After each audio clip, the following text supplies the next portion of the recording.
What if history as we know it isn't just incomplete, but deliberately erased? What if there were secrets buried so deep that even time itself conspired to forget them? Welcome to 2 hours of ancient secrets you weren't supposed to know. A journey into the forbidden corners of the human story, where ancient pyramids stand older than memory, lost cities vanish the very moment they are born, and forgotten scrolls erase their creators before a single word can be read. These are not just mysteries, they are warnings. They are fragments of a reality that challenges everything we assume about time, truth, and existence itself. Tonight, we will peel back the layers of comfortable history and glimpse a world that was never meant to survive. You'll travel backward, through rivers that defy the flow of time, witness temples that rebuild themselves after every fall, and feel the shadow of kingdoms that traded eternity for a taste of power.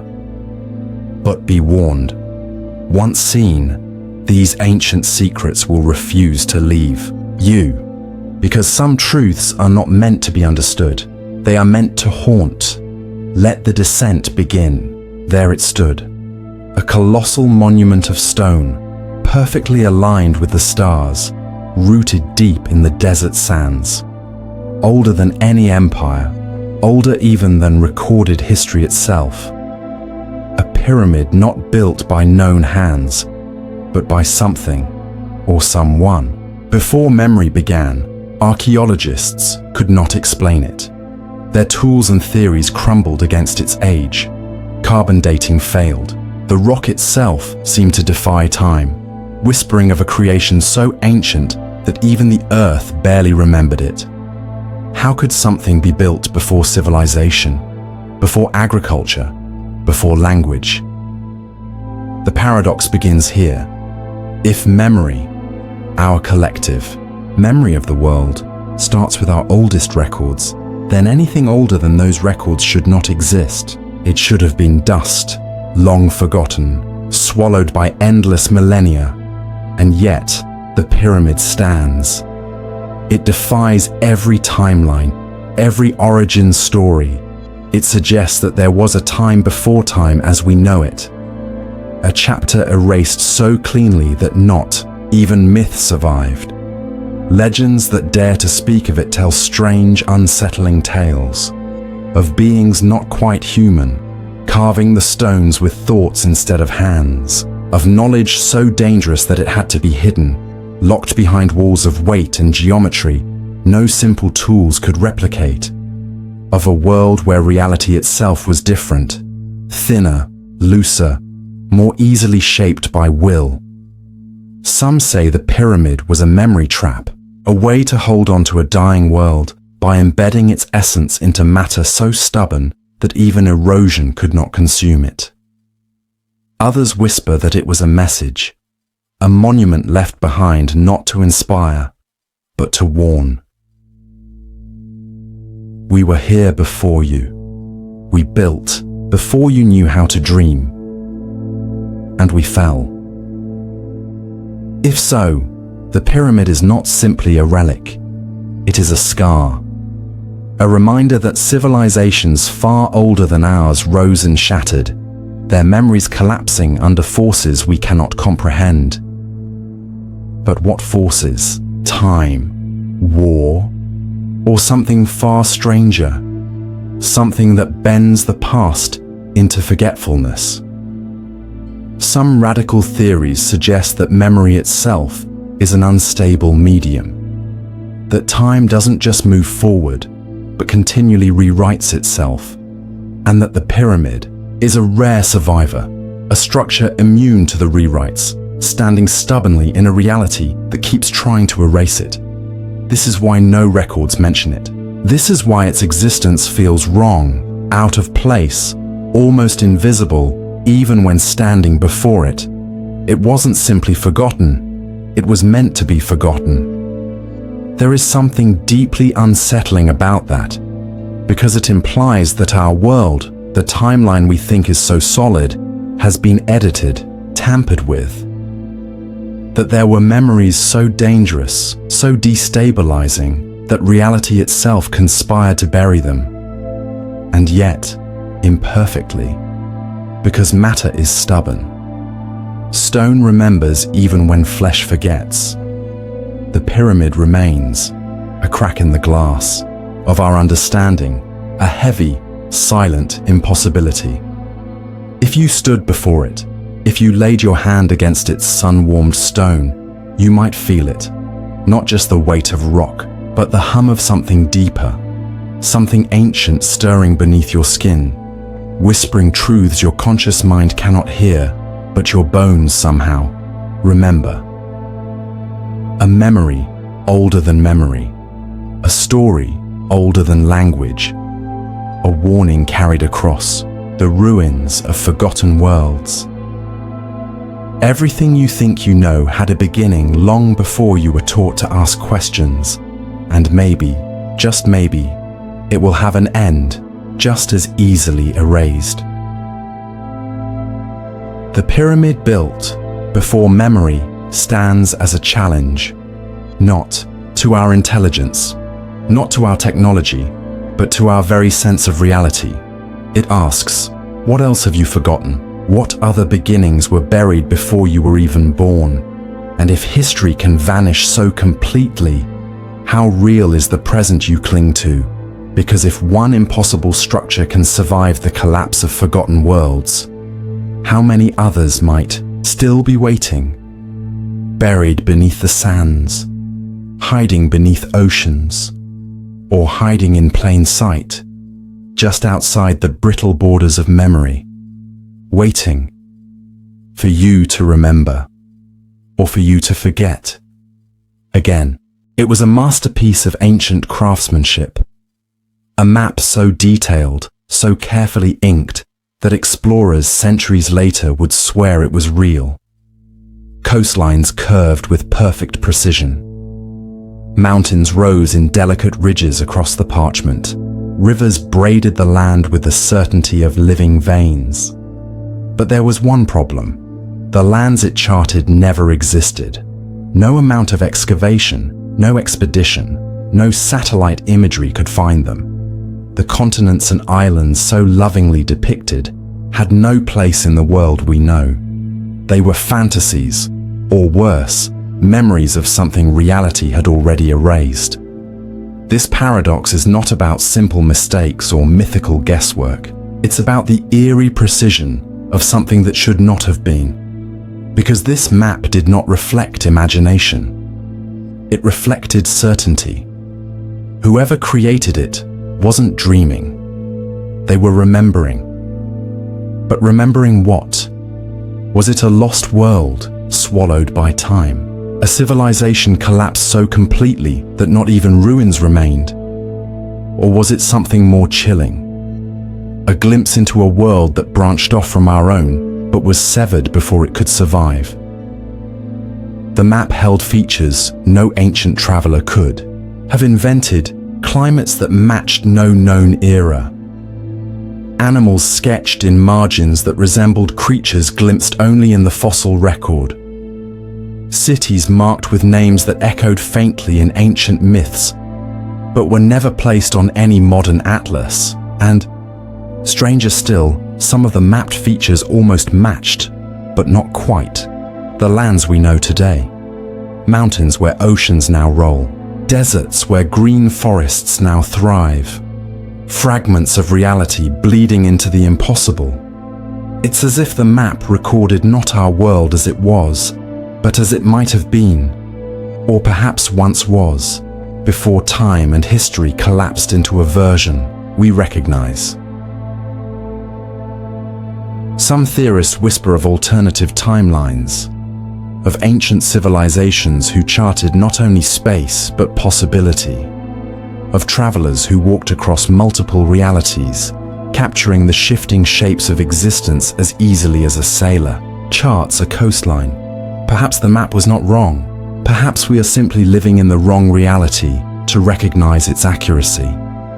Other, darker theories suggest that the map was a blueprint, a plan for worlds that were never allowed to exist, worlds that were destroyed before they could be born, collapsed under the weight of cosmic wars or ancient experiments gone horribly wrong.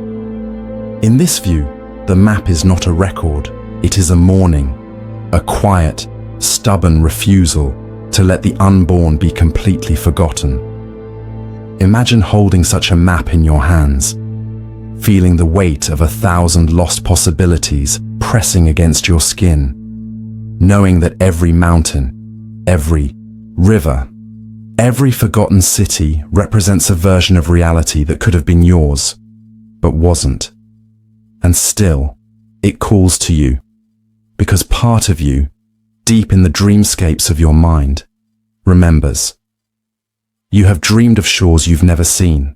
You have glimpsed in flashes of déjà vu cities you've never visited, skylines that never rose in your world.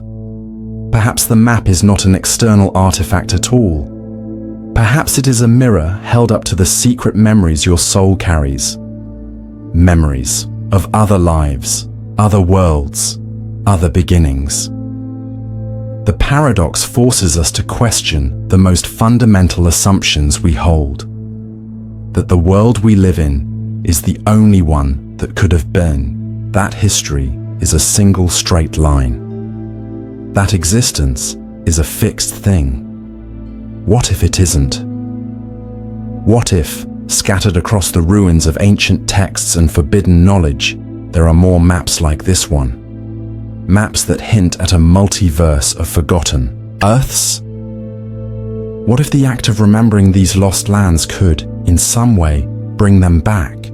Or worse, what if remembering them invites the same forces that destroyed them the first time? Because maybe some places were not meant to survive. Maybe some realities were too dangerous, too unstable, too full of knowledge humanity was never meant to wield.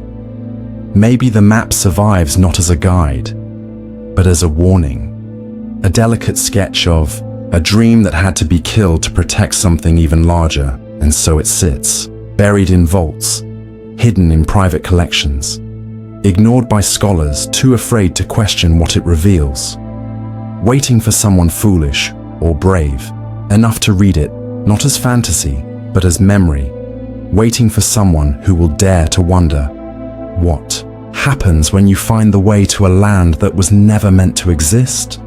And what might be waiting for you there, still dreaming of a world that forgot it? Tombs are meant for the dead. Stone coffins, silent chambers, the cold hush of endings. They are built to hold what life has left behind. But what if a tomb was built not to honor death, but to guard the living? Imagine a structure more ancient than any dynasty, hidden deep within the folds of an uncharted valley. Its walls carved with symbols no language scholar could decipher, its stones fitted so precisely together that not even a knife blade could slide between them.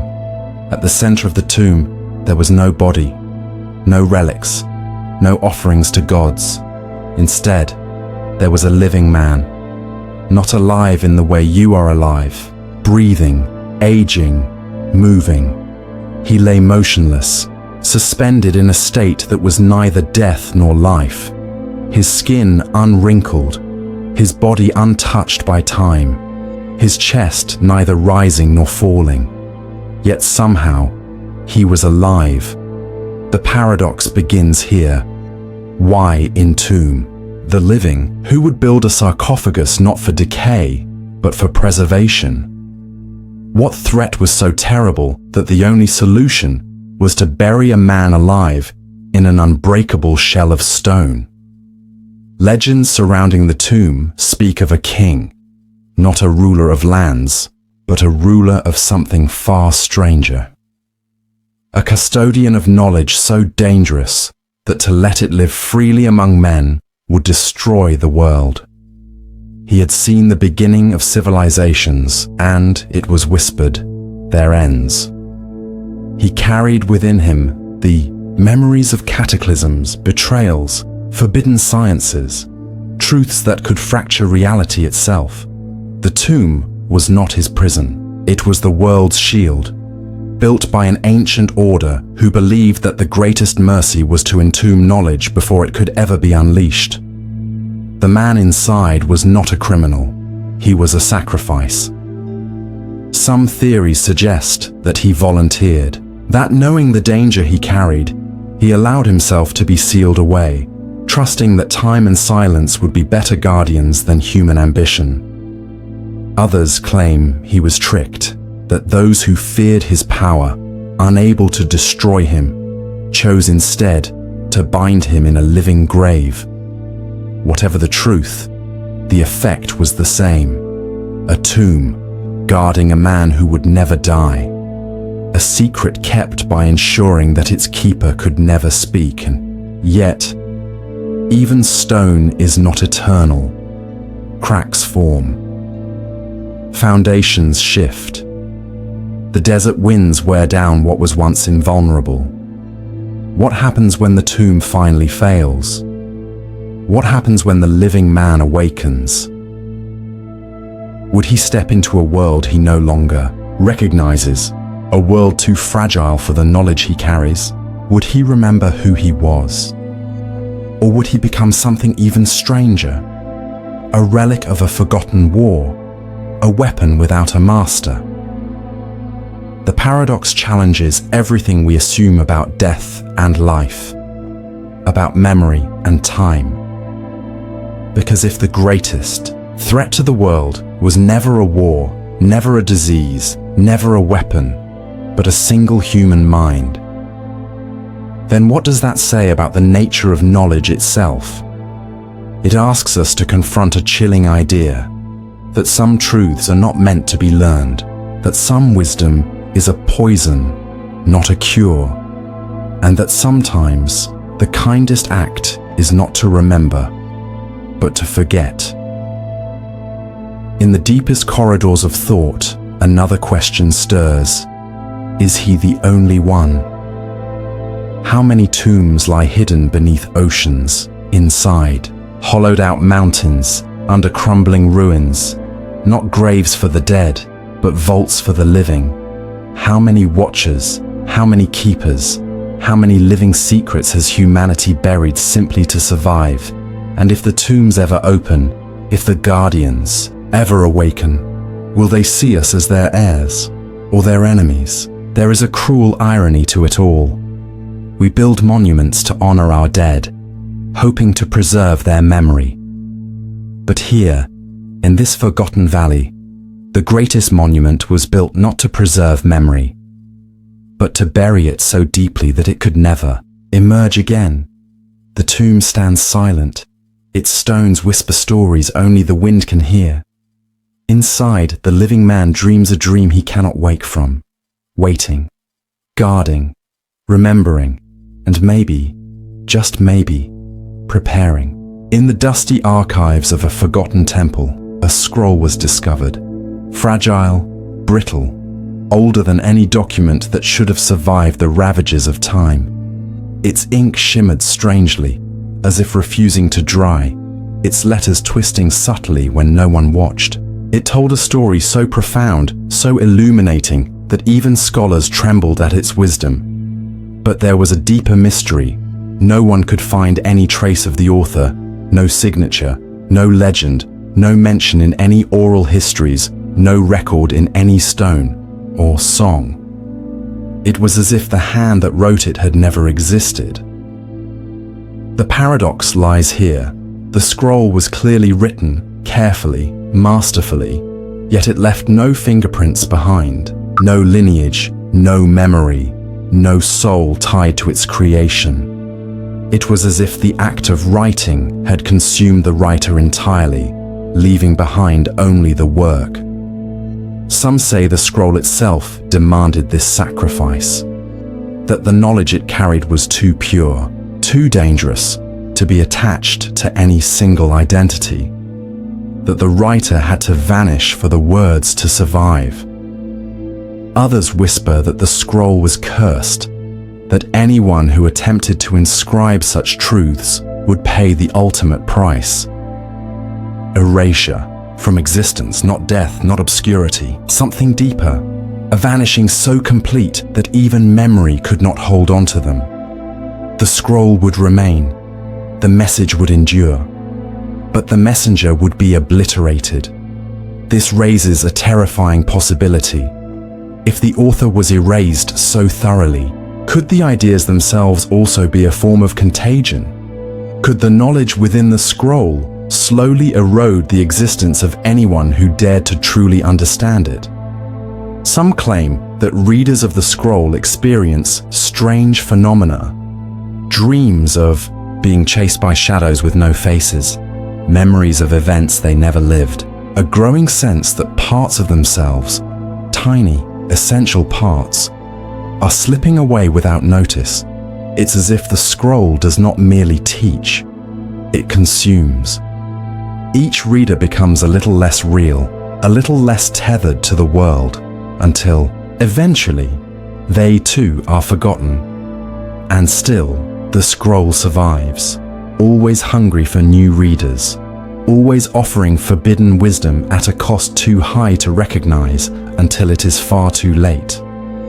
The paradox challenges our deepest assumptions about legacy and creation. We like to believe that by creating, we leave a mark, that through art, through writing, through teaching, we extend ourselves beyond the boundaries of our short lives. But what if true creation demands the opposite? What if the purest form of knowledge can only exist when the creator is erased? What if ego, ownership, even memory itself must be sacrificed for certain truths to endure? This is not merely a story about a scroll. It is a warning about the price of ultimate understanding. Because knowledge is not always a blessing. Sometimes it is a blade sharp enough to sever the mind from the world it once belonged to. And in chasing the deepest truths, we may find ourselves unmade by the very thing we sought to master. Some say the scroll still exists, hidden away in secret vaults, guarded by those who have sworn never to read it, protecting the world from a knowledge so corrosive that even a glimpse could rewrite a life, an identity, a soul. But others believe the scroll moves, that it finds its way into libraries, into forgotten bookstores, into private collections of the arrogant and the curious, waiting for the next seeker, for the next dreamer who believes they can read it without consequence, for the next name to be written and then unwritten in the invisible ink of annihilation. If you ever find such a scroll, bound in ancient leather, trembling as if breathing under your fingers, if you ever feel its pull in your dreams, whispering promises of answers no other living being has ever known, pause. Ask yourself, what would I sacrifice to know the truth? What part of me am I willing to lose forever? And what if, in seeking to understand everything, I erase myself completely? Because some knowledge does not make you more real, it makes you less. And somewhere in the folds of reality, there may already be a library filled with vanished authors, souls erased by the very truths they were desperate to give to the world, silent, forgotten, undone. In ancient myths, the oracle stands as a beacon of foresight, a voice that cuts through the fog of the future, delivering visions that can save or destroy. Kings sought them, armies feared them, civilizations rose and fell based on their whispered predictions. But imagine an oracle cursed not with blindness, but with silence. An oracle who could see everything: wars, betrayals, famines, extinctions, but was unable to speak until the future she foresaw had already unfolded. Until it was too late. She would watch empires drift toward ruin, knowing every misstep, every betrayal, every chance at salvation. She would see lovers destined to part, friends destined to betray, cities destined to burn, and all she could do was watch, helpless. The paradox shatters the very purpose of prophecy. What is the use of vision if it arrives only after the moment it could have changed something? What is the weight of knowledge that cannot be shared in time to matter? The ancient texts speak of her living among her people, disguised as a common woman. She would weep in the streets as kings declared war. She would shudder in temples as corrupt priests gave false blessings. She would smile, broken and resigned, at celebrations built on foundations she knew would collapse. And always, when the disaster finally came, when the river flooded, when the plague arrived, when the walls crumbled, only then would her voice return. Only then could she cry out, "I saw it, I knew it. I would have saved you, if only I could." But no one wanted to listen to warnings delivered too late. They called her cursed. They called her a liar. They blamed her for not speaking sooner. The loneliness of her existence must have been unbearable. To know and be unable to act. To see and be forbidden to intervene. Some versions of the legend say the curse was a punishment. That once, long ago, she had tried to alter fate, and in doing so, had broken the natural order. That to protect reality from the chaos of foreknowledge, she was bound to silence until the future became the past. Other versions suggest something darker, that it wasn't a curse from the gods, but from humanity itself. That people, deep down, do not truly want to know what is coming. That we prefer the illusion of free will, the comfort of ignorance, the slow drift toward disaster we can pretend not to see. And so, perhaps unconsciously, we silenced her, because to hear her warnings would mean admitting how much was already lost. How much was always going to be lost. The paradox of the silent oracle speaks to something deep within the human heart, our desperate craving for certainty, and our terror of it, our longing to be saved, and our refusal to change even when we are warned. It also asks a deeper, more disturbing question. How many warnings have we ignored because they came wrapped in uncomfortable timing? How often have we dismissed the signs because they did not fit the narrative we wanted to believe? Maybe the silent oracle isn't just a myth. Maybe she lives on in every ignored scientist, every dismissed prophet, every whisper of intuition you smothered because it was too inconvenient to heed. And maybe, just maybe, we are all a little like her, seeing truths too late, wishing we had acted sooner, trapped between foresight and helplessness. The tragedy is not that she could see, it is that she could not be heard when it mattered most. And that tragedy mirrors our own lives more than we care to admit. How many times have you realized what you should have done only after the chance passed? How many times have you known, deep down, what was coming and stayed silent? We are all oracles to ourselves in small, aching ways, and we are all sometimes cursed with silence we do not know how to break. So if you ever feel that chill of knowing, if you ever catch a glimpse of a future that terrifies you, listen. Act before the silence falls. Speak before the moment is lost, because the cruelest truth of the silent oracle was not her visions. It was her powerlessness, and your greatest tragedy would be realizing that you saw it coming and did nothing. A weapon is, by definition, an instrument of action, a tool designed to strike, to pierce, to destroy when wielded by human hands. But what if a weapon didn't need to be used at all to kill? What if its mere existence, silent and untouched, was enough to collapse kingdoms and end lives? In the darkest corners of ancient history, whispered stories tell of such a weapon, forged not with steel, but with fear, not sharpened by hammer and fire, but by the imagination of those who knew it existed. The paradox lies here. The weapon never left its resting place. It never swung through air. It never unleashed fire or poison or blade. And yet, it claimed more, lives than any sword ever could. How? Because the knowledge of its existence poisoned minds. Because rumors of its power fractured alliances, birthed betrayals, and sparked wars that could have been avoided. Leaders, terrified of falling victim to it, turned on their own allies first. Nations that might have lived in uneasy peace crumbled under waves of preemptive strikes and assassinations. Communities collapsed from suspicion alone, long before any enemy ever appeared.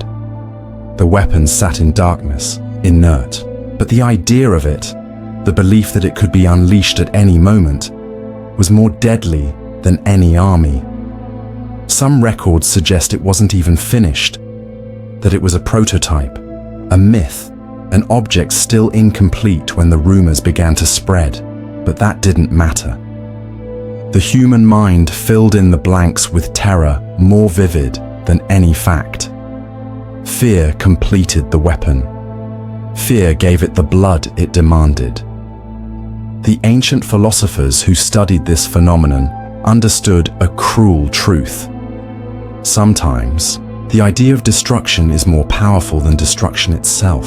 Sometimes, the shadow kills more effectively than the blade. In this, the weapon becomes a mirror.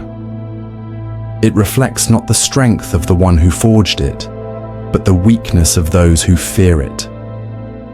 It shows how easily society tears itself apart when given something to dread, even if that dread is invisible, untouched, unseen. The paradox echoes into modern life as well. Think of the weapons never fired, but still worshipped in terror. The threats never spoken aloud, but hanging in the air like storm clouds, shaping actions, decisions, destinies. Think of the silent hostilities that fester because of imagined dangers, the friendships destroyed by suspicion, the battles fought over fears rather than realities. The weapon that kills without being used isn't a relic of ancient myth. It is a principle woven into the human condition. We create monsters from the unknown. We destroy ourselves trying to preempt a strike that may never come. And in doing so, we make the weapon real. The ancients feared the artifact, but it wasn't the artifact that killed them. It was their belief in it, their readiness to surrender, trust, compassion, patience, all on the altar of fear. Imagine if someone had dared to not believe. If someone had dared to look into the darkness and say, "I will not be ruled by a threat I cannot see." Would the weapon have lost its power, or would their disbelief itself have marked them for death? As others, still trapped in terror, struck first to silence their dangerous hope. Because sometimes, hope is more threatening to the fearful than the weapon itself. The weapon that killed without being used teaches a brutal lesson. Power is often not in the thing itself. It is in the story we tell about the thing. It is in the mind's ability to conjure disaster faster, sharper, crueler than reality ever could. And in a world where fear moves faster than reason, where whispers grow into wars, that lesson remains devastatingly relevant. If you ever find yourself facing a shadow, a rumor, a silent threat, pause. Ask yourself, am I reacting to what is real? Or am I destroying myself because of what I imagine? Whose weapon am I carrying inside my own mind without ever having seen it? Because maybe the deadliest weapons aren't the ones forged from iron or fire. Maybe they are the ones we build inside ourselves, fed by fear, sharpened by suspicion, wielded without ever being touched. And maybe surviving them isn't about striking first. Maybe surviving them is about refusing to believe the worst until the worst is truly real. Maybe survival, in the end, belongs not to the strongest or the most fearful, but to those who can stand in the presence of an invisible weapon and still choose not to bleed for it. In the heart of a forgotten jungle, shrouded by vines thicker than a man's arm and roots that pulsed like veins beneath the earth, there stood a temple. Or rather, it kept standing. Because no matter how many times it fell, it rebuilt itself. Storms tore its pillars down. Earthquakes split its walls. Fires scorched its sanctuaries black. Yet somehow, impossibly, the temple would return. Not through human hands, not through stonecutters or masons summoned from distant kingdoms, but through something no one could explain. The stones would reassemble under the moonlight. Carvings would reappear, clean and sharp as the day they were made. Crumbled statues would lift themselves upright, staring once again with empty, eternal eyes. The paradox lies here. A structure, created by unknown builders, continued to exist, long after those who revered it had vanished. The worshippers were gone. The priests were gone. The gods themselves had been forgotten. But the temple endured. It refused to die, even when memory and faith did. Was it protecting something, or was it protecting itself? Some whispered that the temple was alive, not in the way of animals or trees, but in a slower, colder way, like a mind made of stone and silence. It did not need prayers. It did not need believers. It rebuilt itself, because existence was its only command, existence at all costs. Others believed the temple was the prison of something too terrible to be set free, that the walls were not walls, but seals, that every time nature tried to destroy it, something inside resisted, forcing the structure back into being before its contents could spill into the world. But if so, what prisoner could command stone, and fire, earth, and rain? What consciousness could wake up inside ruins and demand the rebuilding of its own cage? The truth might be even stranger. Some scholars who studied the remains noted subtle changes each time the temple reappeared. The carvings grew more intricate, the architecture more complex. Passages that once led nowhere began to twist into labyrinths no human mind could have designed. It was as if the temple was not merely rebuilding, it was evolving, learning, improving itself with each destruction, not just surviving collapse, but growing stronger because of it. This makes the paradox even more unsettling. What if the temple welcomed destruction? What if every fall was part of its design? Every ruin a step towards something greater? In that case, every hurricane, every earthquake, every fire wasn't a threat. It was a gift, a new opportunity to transform. The temple then becomes a mirror to life itself. We think of survival as clinging desperately to what we were. But what if true survival is adaptation? What if true strength is not resisting destruction, but using it to become something new? The temple endures not because it is invulnerable, but because it refuses to remain static. And in that endurance, it defies the very forces that seek to erase it. There is a lesson hidden in its endless rebirth. That collapse is not the end. That the breaking of old forms is necessary for the emergence of new ones. That identity, even carved into stone, is meant to evolve or be lost. But there is also a darker side. Because if the temple is evolving, if it is learning, if it is growing stronger with each resurrection, what is it becoming? And what will happen when it no longer needs to be rebuilt at all? What will it do when it has finally perfected itself? Will it remain a silent monument, content to exist alone in the jungles of a dying world? Or will it seek out new places to grow, new lands, new civilizations to absorb into its ever-changing structure? And if that day comes, will we even recognize it? Or will it already have rebuilt itself into something far beyond a simple temple, something capable of rebuilding us, rewriting us, reshaping the very fabric of the world in its own unyielding image? If you ever find yourself standing before ancient ruins, if you feel the stones hum beneath your feet, if you catch the faint glimmer of walls healing themselves in the corner of your vision, ask yourself, what survived here, and what is it becoming now under your very gaze? Across the ancient night skies, civilizations lifted their eyes to the stars, seeking guidance, meaning, and prophecy. They built temples aligned with celestial bodies, told stories written in the constellations, and measured their lives against the slow, eternal dance of the heavens. But what if one of those stars was never truly there? What if they worshipped a light that had never shone? Legends tell of such a star, a brilliant beacon, revered by priests and astronomers, chronicled in songs older than writing itself.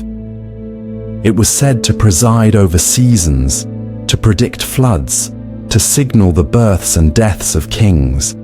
It became the center of rituals, sacrifices, and hope. Entire cultures oriented their lives toward its invisible pull. And yet, modern astronomers scanning the heavens found nothing there.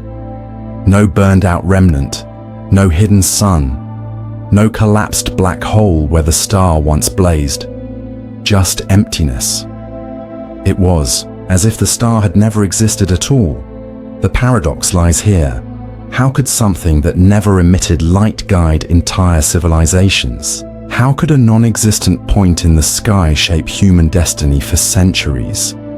Some argue that the star did exist once, and that its light was extinguished long before we ever built our first cities, that we were worshipping a memory, not a living presence. Others suggest something more unnerving, that the star was never real in the physical sense, that it was an invention, not of deceit, but of collective need. A psychological projection cast into the heavens by desperate minds seeking patterns in the infinite. That enough people believing in it made it real, not in the sky, but in the architecture of culture, of spirit, of fate. A star that was never a star at all, but a mirror, reflecting the hunger of humanity to find meaning where there was only darkness. There is power in shared illusion, power enough to build temples, power enough to spark wars, power enough to guide the hands of farmers and kings alike. Because it's not the physical presence of the star that matters. It's the story it allowed people to tell themselves. A story about belonging to something greater. A story about order in the chaos. A story about light, even in places where no light actually shines. The worship of the invisible star reveals a deeper truth. Humans are not creatures of fact. We are creatures of faith. Faith not always in gods or saviors, but in the belief that the void is not empty, that somewhere, somehow, the darkness must mean something. The star that never shone was a placeholder for hope, for certainty, for the stubborn refusal to accept that the universe might be indifferent to us. And in this way, the paradox echoes through every age. We build nations on myths, we fight wars over symbols, we love, we dream, we sacrifice for things we cannot touch or prove. And perhaps that's not a flaw. Perhaps it's a feature of what it means to be human. But there is danger too, because when the illusion breaks, when the star is revealed as nothing more than a patch of empty space, what happens to the civilization built beneath it? Does it crumble? Does it turn inward in despair? Or does it find a new star to worship spinning a fresh myth to cover the aching emptiness revealed by truth. There is an ancient saying, "Better a comforting lie than a brutal truth." But this paradox asks you to look deeper. It asks, was it really a lie? Or was the act of believing itself what made it real enough to matter? Perhaps reality is not just composed of atoms and energy, but also of belief, of dreams shared across generations, of invisible stars that pull us forward even when there is nothing there to hold on to. If you ever find yourself staring into a night sky, feeling that deep, inexplicable longing, if you ever sense the hum of something more, just beyond what your eyes can see, pause, ask yourself, am I reaching for something real, or am I weaving reality from the threads of my own heart? And if it carries me forward, if it saves me from despair, does it matter which it is? Because maybe the star that never shone was not a mistake. Maybe it was a gift, a reminder that even in a cold, indifferent cosmos, humanity has always had the power to summon its own light. Deep in a forgotten valley, hidden from maps and memory, there was a river unlike any other. Not because of its width or its beauty, or the strange colors that shimmered on its surface, but because this river did the unthinkable. It flowed backward, through time, not just upstream against gravity. No, far stranger than that. Its waters moved against the current of existence itself. Every drop, every ripple was a rejection of time's arrow. Fishermen who dared to drink from it spoke of visions not of the future, but of their ancestors' forgotten dreams. Travelers who camped too close to its banks aged in reverse, hair darkening, scars vanishing, memories unraveling like thread. In some stories, entire villages washed away into nothingness, swallowed by histories that had never been written. The paradox begins here. If the river flows backward through time, then what is its source? Where does it begin? And where, or rather when, does it end? Ancient texts describe priests who worship the river as a god, not because it granted life, like ordinary rivers, but because it could undo life, erase mistakes, unravel wars before they started, unmake empires before they rose. But such power came at a devastating cost. To step into the river was to risk being unmade yourself, not killed, worse, never born. Forgotten not just by the living, but by the very past that once created you, and yet the temptation was too great. Legend tells of kings who marched their armies into the waters, hoping to erase humiliating defeats, of lovers who plunged into the river's embrace, desperate to find each other again in an earlier, unspoiled time, of broken men who sought to rewind their lives to the point before guilt consumed them. Few returned. Those who did spoke not of salvation, but of horror. The river did not simply return them to earlier points in their own lives. It tore them loose from cause and effect altogether. They became echoes without anchors, strangers even to themselves. Their eyes carried the weight of infinite lost timelines. Their voices cracked under the strain of too many selves trying to speak at once. The river was not a path back to innocence, it was a door into a labyrinth from which no coherent identity could return. And yet, it flowed still, humming with the cold, beautiful song of reversal. Scientists, had they known of it, might have called it an anomaly, a rupture in the laws of entropy, a place where the fundamental fabric of space-time was folded like origami, bleeding backward into forgotten epochs. But the old ones who guarded its banks knew better. They knew that the river was not broken. It was a memory of a deeper order, one that human minds had long since forgotten. An order where time was not a line, but a sea. where cause and effect were not chains, but currents, drifting and changing with the unseen tides. In that sea, past and future were illusions. Only motion mattered, and the river, flowing backward, was a remnant of that primordial freedom. The paradox haunts us because it forces a brutal question. If you could undo your past, would you? If you could wash yourself clean of every mistake, every regret, every scar, would you risk losing everything else too? Every love shaped by failure, every wisdom born from pain, every fragile piece of yourself carved out by the slow grinding of time, because the river does not give back selectively. It erases without mercy.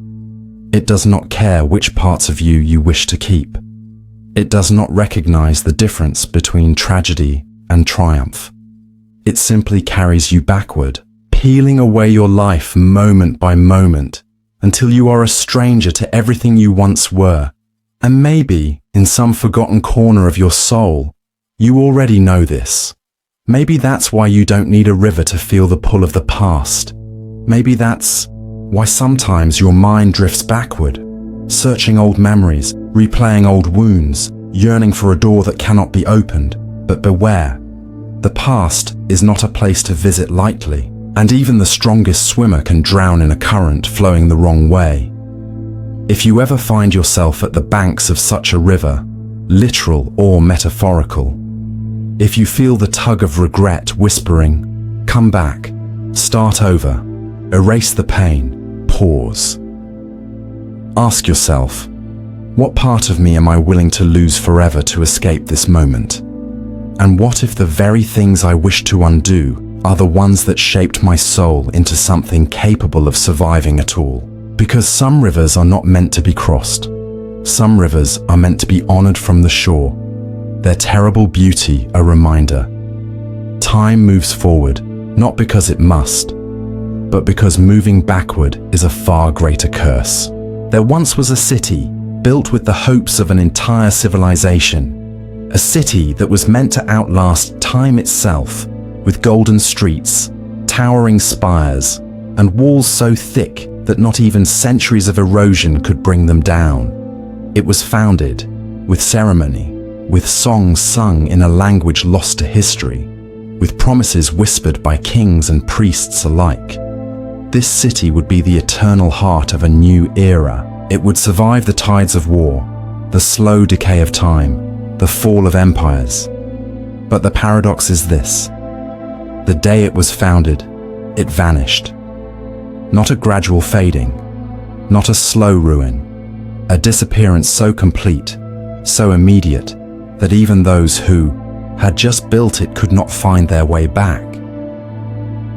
One moment it stood, vibrant, alive, a marvel of human ambition. The next moment, it was as if it had never existed. Travelers who tried to retrace their steps found only barren fields and silent hills. Builders who had sweated over its stones stood dumbfounded, their hands clutching tools now useless in the open air. The paradox haunts history. How can something so solid, so tangible, simply cease to be? Some ancient texts claim that the city was cursed from the beginning, that in their ambition, the founders ignored an ancient warning. Do not build where the veil is thin. They believed it was just superstition. But perhaps there are places where reality itself is fragile, places where existence is not guaranteed, where dreams and stone alike can fall through the cracks between worlds. Other stories tell of a more chilling explanation. The city was a bargain, a pact made with forces beyond human understanding. City promised in exchange for something, a soul, a future, a truth that could not be allowed to remain. And when the price came due, the city itself was the payment, erased, claimed, swallowed by the invisible hand that had built it in the first place. There are darker whispers still, that the city was never meant to exist in our world, that it belonged to a different reality, a different timeline, and its brief appearance was a glitch, an accident that was corrected before the balance of existence could be shattered. If so, its disappearance wasn't punishment. It was restoration. Reality snapping back into place, correcting a wrong that should never have been. But if that's true, then what does it say about the people who built it? The dreamers, the architects, the workers who poured their lives into its creation? Were they themselves accidents? Ghosts of a world that could not survive? The paradox stings because it challenges our most basic faith, that what we build will last, that our efforts will carve their names into the stone of time, that creation triumphs over oblivion. But sometimes creation is a fleeting thing. Sometimes existence itself is provisional, and the city that disappeared teaches a brutal lesson. No matter how grand our plans, no matter how solid the stones we lay, everything rests on a foundation we do not control. Even reality can revoke its permission. If you close your eyes, you can almost feel it. A hum beneath the ground, a ripple in the air, a memory of a place that should be there, a phantom weight pressing against the world where the city once stood. And maybe, just maybe, in certain strange dreams, you walk its streets. You smell the incense drifting from unseen markets. You hear the echo of footsteps down empty avenues. You glimpse towers glinting against a twilight sky that no longer exists. Maybe the city didn't die. Maybe it simply slipped sideways into a fold of reality where forgotten things continue to live, invisible to a world too fragile to hold them. If you ever find yourself in a place that feels a little too still, where the air hangs heavy and the earth remembers footsteps you cannot see, pause. Ask yourself, what was built here? What bargain was struck? And what price is still being paid? Because not every ruin is made of broken stone.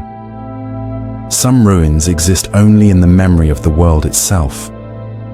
A faint outline, a breath, a silence deeper than loss. The city that disappeared, the day it was founded, is not just a story of hubris or misfortune. It is a reminder that creation is a fragile, sacred act. And sometimes it vanishes not because it was weak, but because it belonged to a dream. The world was never brave enough to keep. Laws are meant to shape behavior, to draw a line between what is allowed and what is forbidden. They govern our actions, our words, even sometimes our thoughts. But what if a law did something far stranger? What if a law banned not actions, not objects, but reality itself?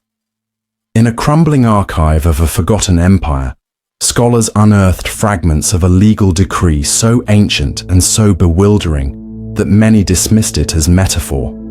The decree simply stated, reality, as previously understood, is henceforth prohibited. At first glance, it seems absurd. How could a government outlaw reality? Reality is the ground we walk on, the air we breathe, the relentless weight of the world pressing against our skin. But in this lost civilization, the law was no joke.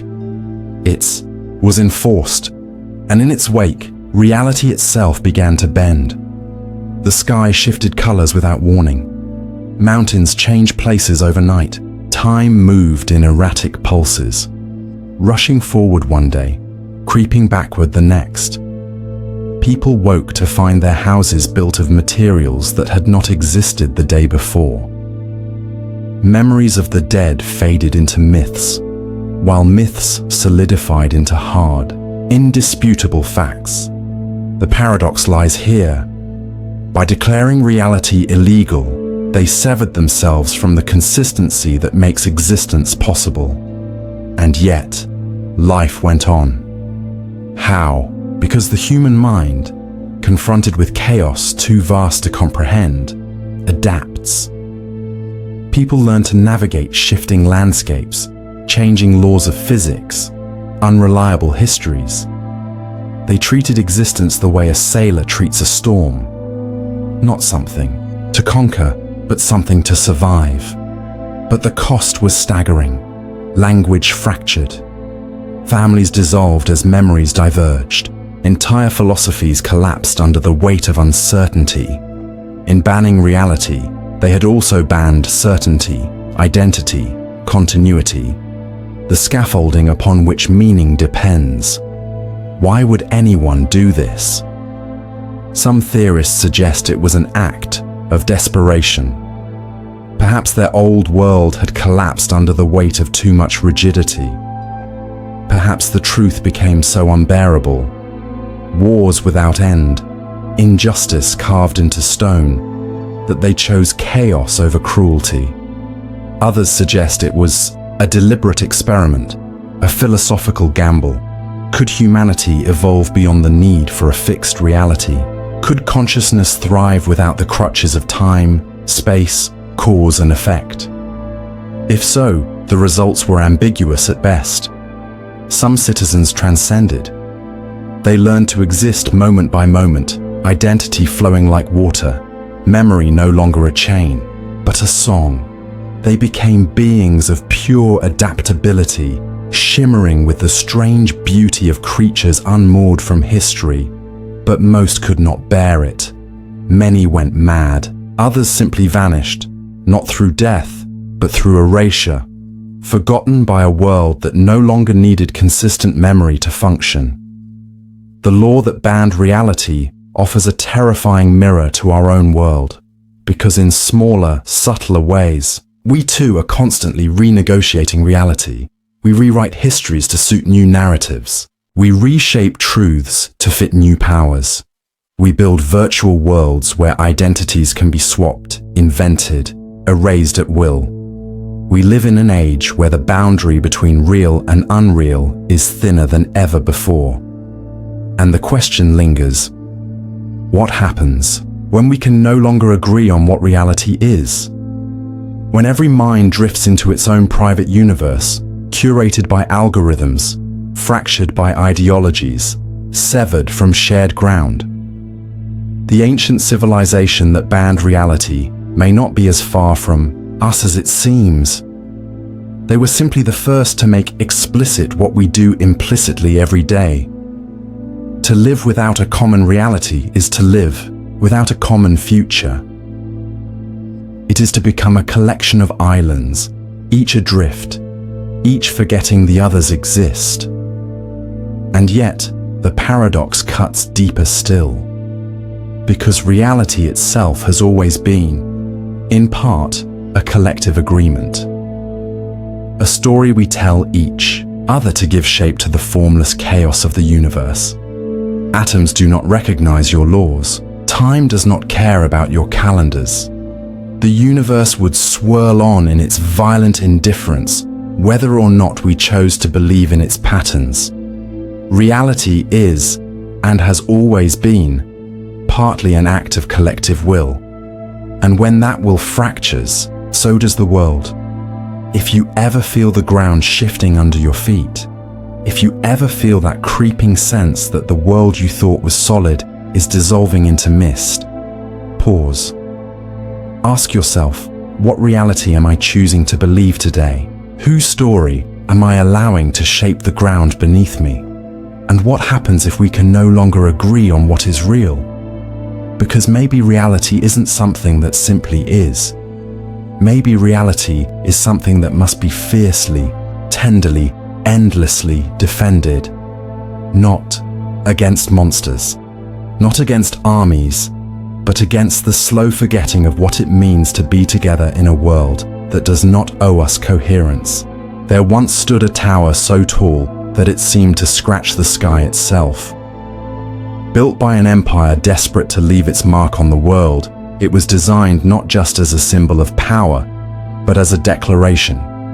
We have conquered time. Each stone was carved with the language of their kings, Each beam was set in place with prayers meant to bind the structure to the earth forever. The tower was a promise of permanence in a world of crumbling kingdoms. But something went wrong, terribly wrong. The tower did not collapse into ruins. It did not crumble under the slow wear of centuries. Instead, it fell forward, into time itself. One moment it stood, casting a shadow over the ancient land. The next, it was gone, not destroyed, but displaced, vanished into the future. The paradox is chilling. A structure built to defy mortality fell not into decay, but into an era that had not yet come.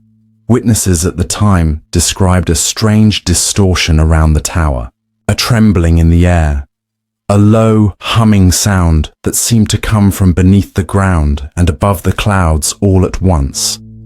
Then, a blink, and only an empty foundation remained, still warm to the touch, vibrating with a soft, persistent echo. But the tower was not lost. Throughout history, reports would emerge of a strange silhouette appearing on distant horizons, shimmering like a mirage, of travelers finding themselves in fields that should have been empty, only to stumble upon fragments of a structure too advanced for their time, of entire villages disappearing overnight after a great shadow fell across their lands. Some scholars believe the tower fractured itself across the ages, that pieces of it reappear at different points in history, each fragment an echo of a future still struggling to anchor itself. Others propose something even more unsettling, that the tower has not yet finished falling, that it is still collapsing through time, slow as the death of stars, scattering itself across millennia, never truly landing, never truly vanishing.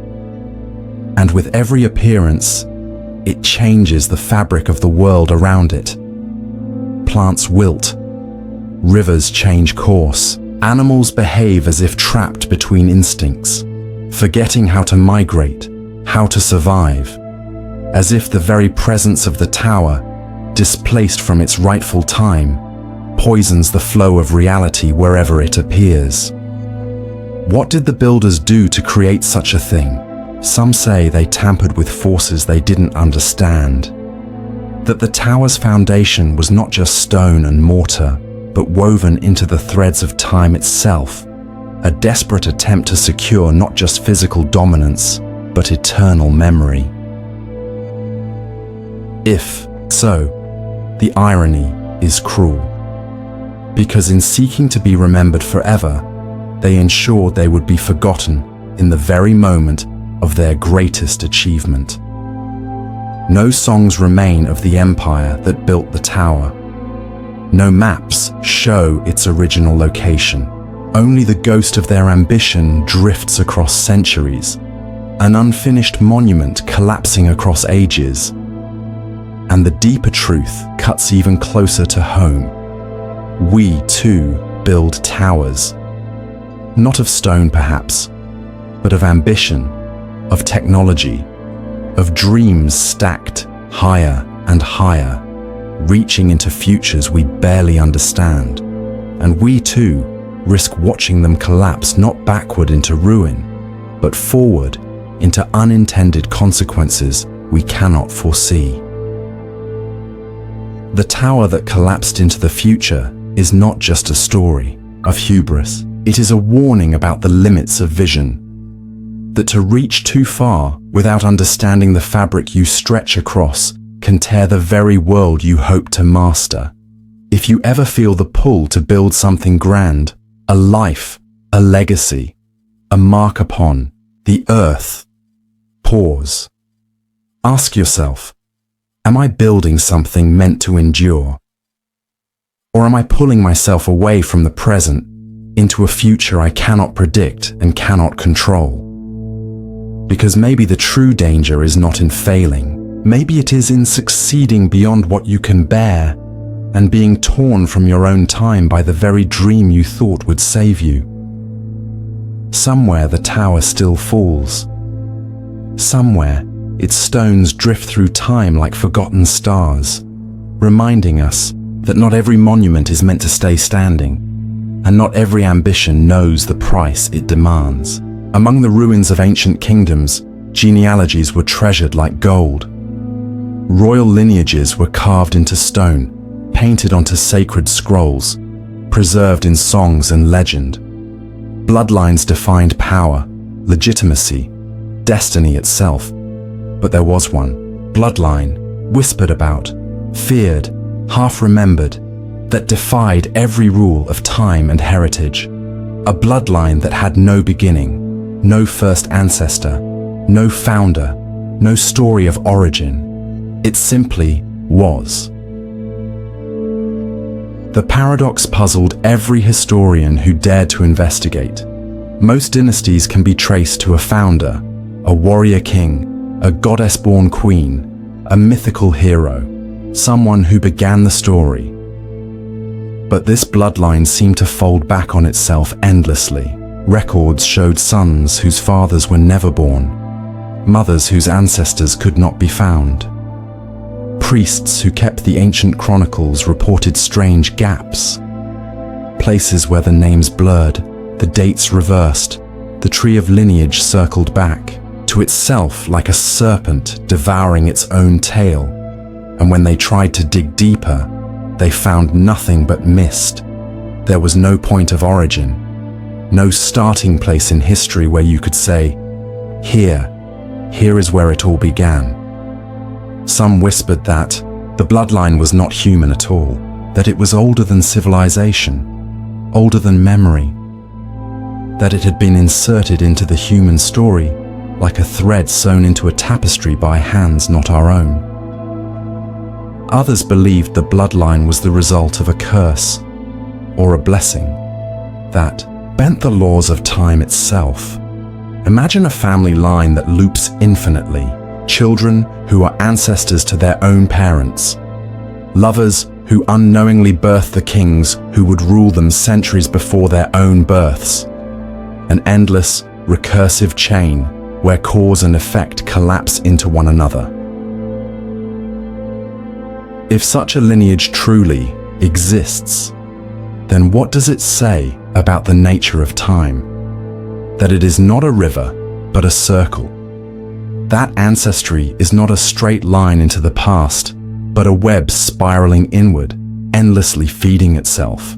The ancient guardians of this bloodline, those rare few who seem to understand even a fragment of its truth, spoke in riddles.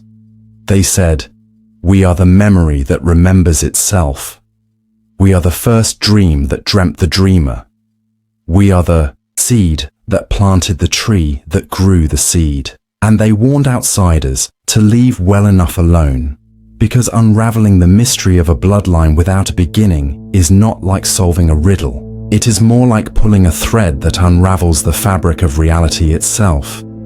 If something exists without a starting point, it threatens the very logic upon which cause, effect, life, and death depend. It suggests that existence can be self-born, that something can simply be, without needing to arise from anything before it. That perhaps everything we believe about beginnings, about birth, about creation, about origin stories, is just a comfort. A story we tell ourselves to avoid facing the raw, impossible truth. That some things exist simply because they do, and that trying to explain them only tightens the knot. The descendants of this bloodline, when they appear in history, are often marked by peculiar traits, an uncanny wisdom, eyes that seem too old for the face they inhabit, dreams that bleed across generations. Some are visionaries, some are destroyers. All seem to carry the weight of a memory too vast to be personal. It's as if they remember lives they never lived, wars they never fought, worlds that never officially existed. If you ever meet someone who seems impossibly familiar, someone whose presence stirs an ache in your soul, someone who feels like a story you forgot but always knew, pause. Ask yourself, is this a bond forged by chance, Or are you brushing against a thread woven through realities older than time itself? Because maybe we all carry echoes of such bloodlines within us. Maybe some part of humanity is older than the stars we trace our myths upon. And maybe, somewhere, deep in the forgotten corridors of existence, the first dream still dreams us into being, even as we desperately try to map a beginning that never existed. The bloodline that never had a beginning reminds us, not everything needs an origin.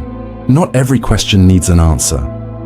Some mysteries are the foundation stones of reality itself, and to touch them too closely is to fall into the endless spiral they guard. In a desolate valley where no armies marched and no flags flew, there stood a statue carved from stone older than any known civilization. It was not the statue of a god or a king. It was a figure cloaked in sorrow, head bowed, hands covering, a face twisted in grief, and from the hollowed eyes of the statue, water flowed, tears. Not rainwater, not erosion, actual steady streams of salt water, as if the stone itself were mourning.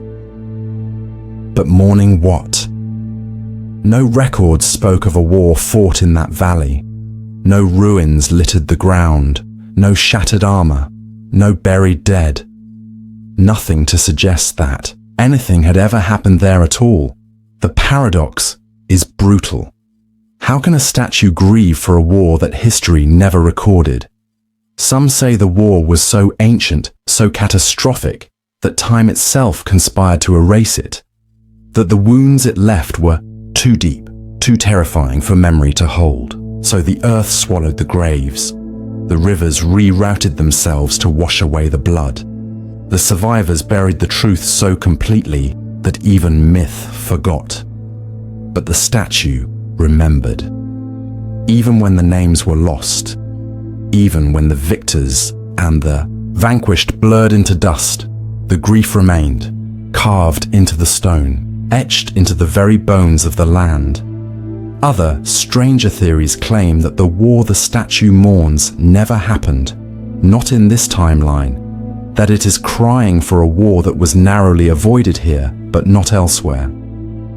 In some parallel thread of reality, the valley ran red with the blood of a conflict so immense it shattered the foundations of civilization itself. And somehow, the grief bled through, a memory without a history.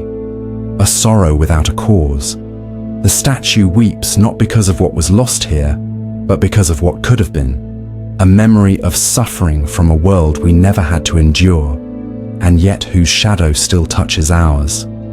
Then, there are those who believe the statue itself is alive in some forgotten sense, that it is not merely a sculpture, but a kind of sentinel, a living memory bound in stone, unable to speak, able only to grieve, not for one war, not for one valley, but for every war, every act of violence humanity has committed, whether remembered or not. The statue's tears are the accumulation of all forgotten griefs, all silent screams, all deaths rendered meaningless by the slow erosion of memory. It is mourning for us, because we have forgotten how to mourn ourselves. The tragedy of the statue that wept for a forgotten war is not just that it cries for the past, it is that it stands alone. No pilgrims come to lay flowers at its feet. No songs are sung in honor of its sorrow. No one even remembers why its heart is broken. It weeps into emptiness, into silence, and in doing so, it mirrors a deeper truth of our own existence. How many griefs have we buried because remembering them was too hard? How many stories of suffering have been wiped away by the indifference of time? How much pain have we allowed to disappear simply because it was easier to forget than to heal? The statue asks a terrible question.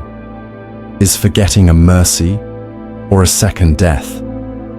If you ever find yourself standing before an ancient monument, if you feel an inexplicable sadness swell inside you, if the air seems thicker with sorrow than the landscape, can explain. Pause.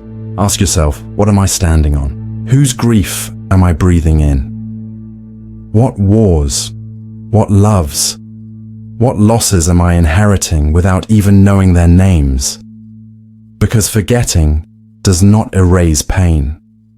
It only buries it deeper, where it festers, where it waits, waiting for someone, anyone, to remember.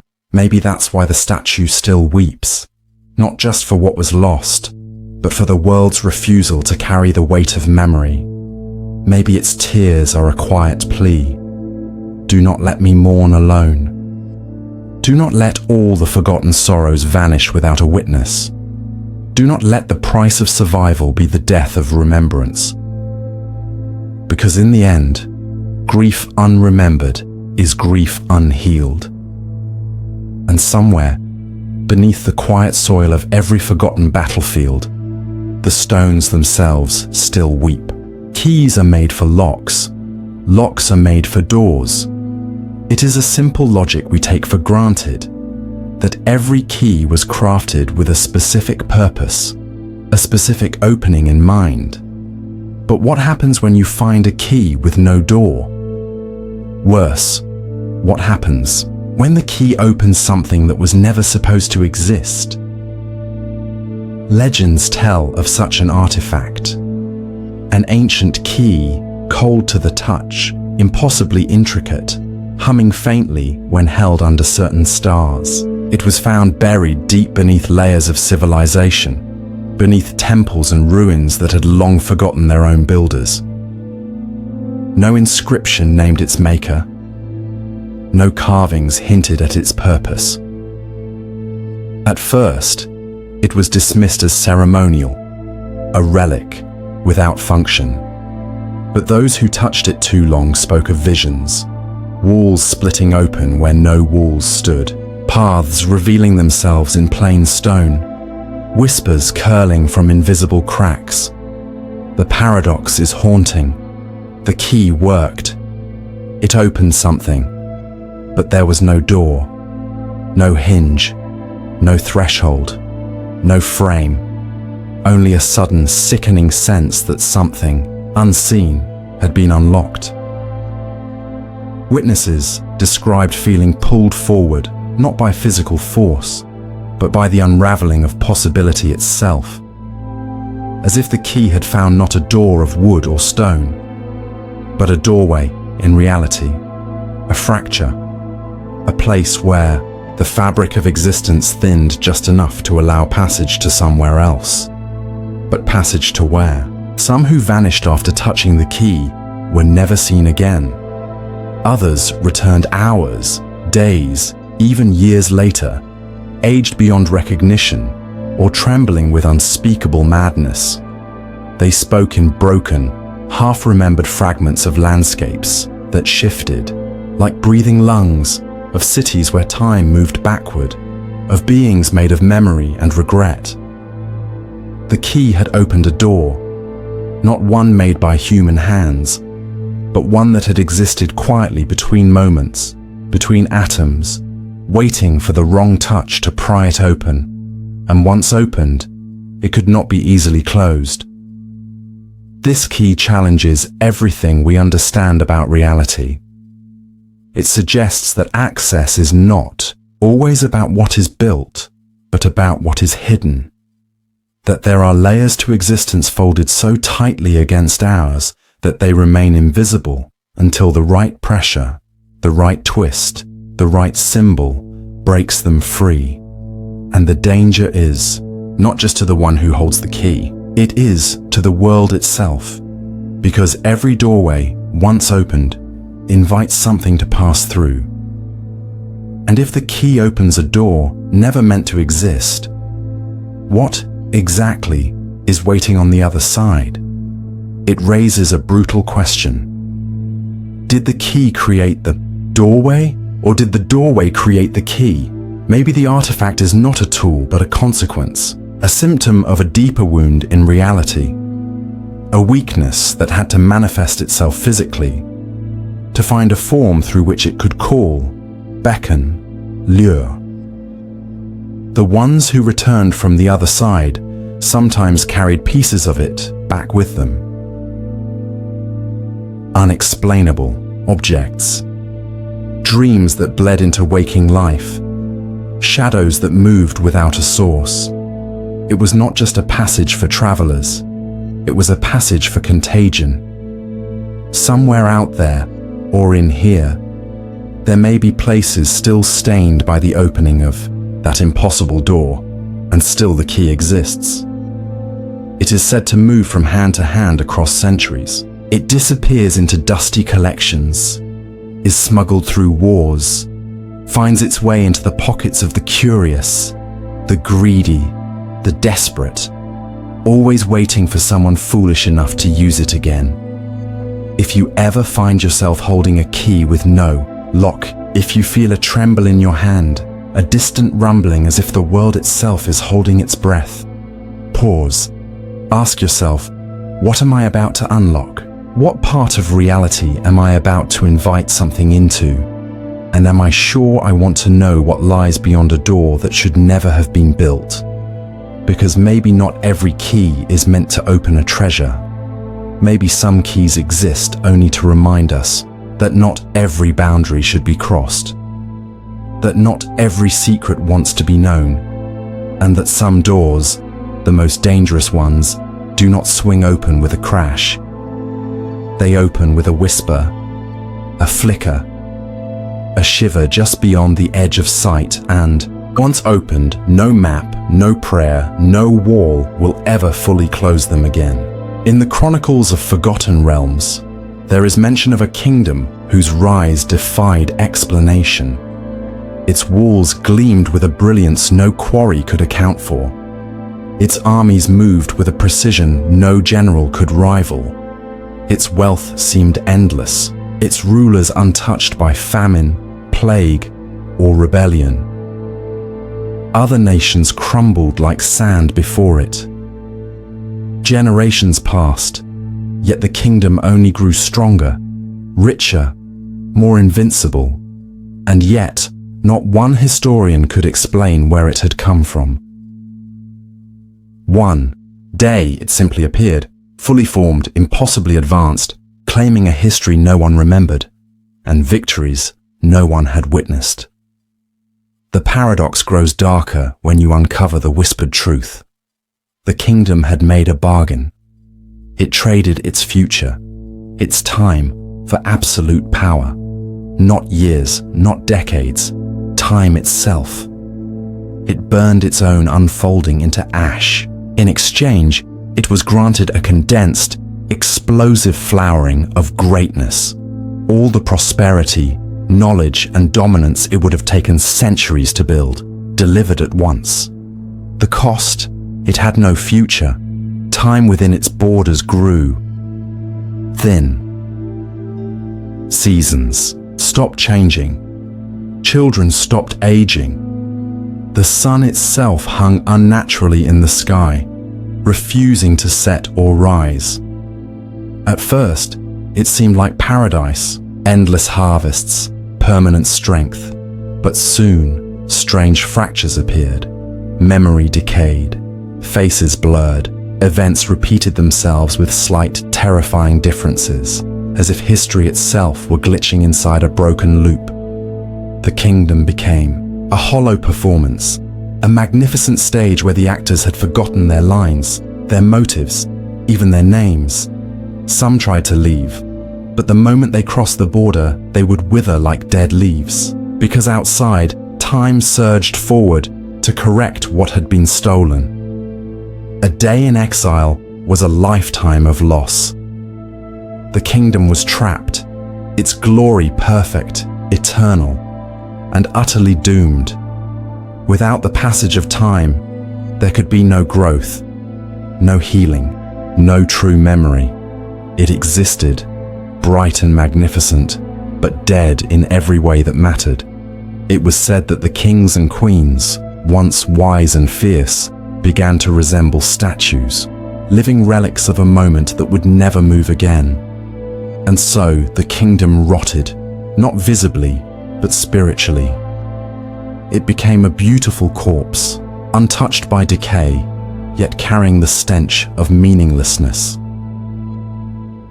The paradox teaches a savage truth.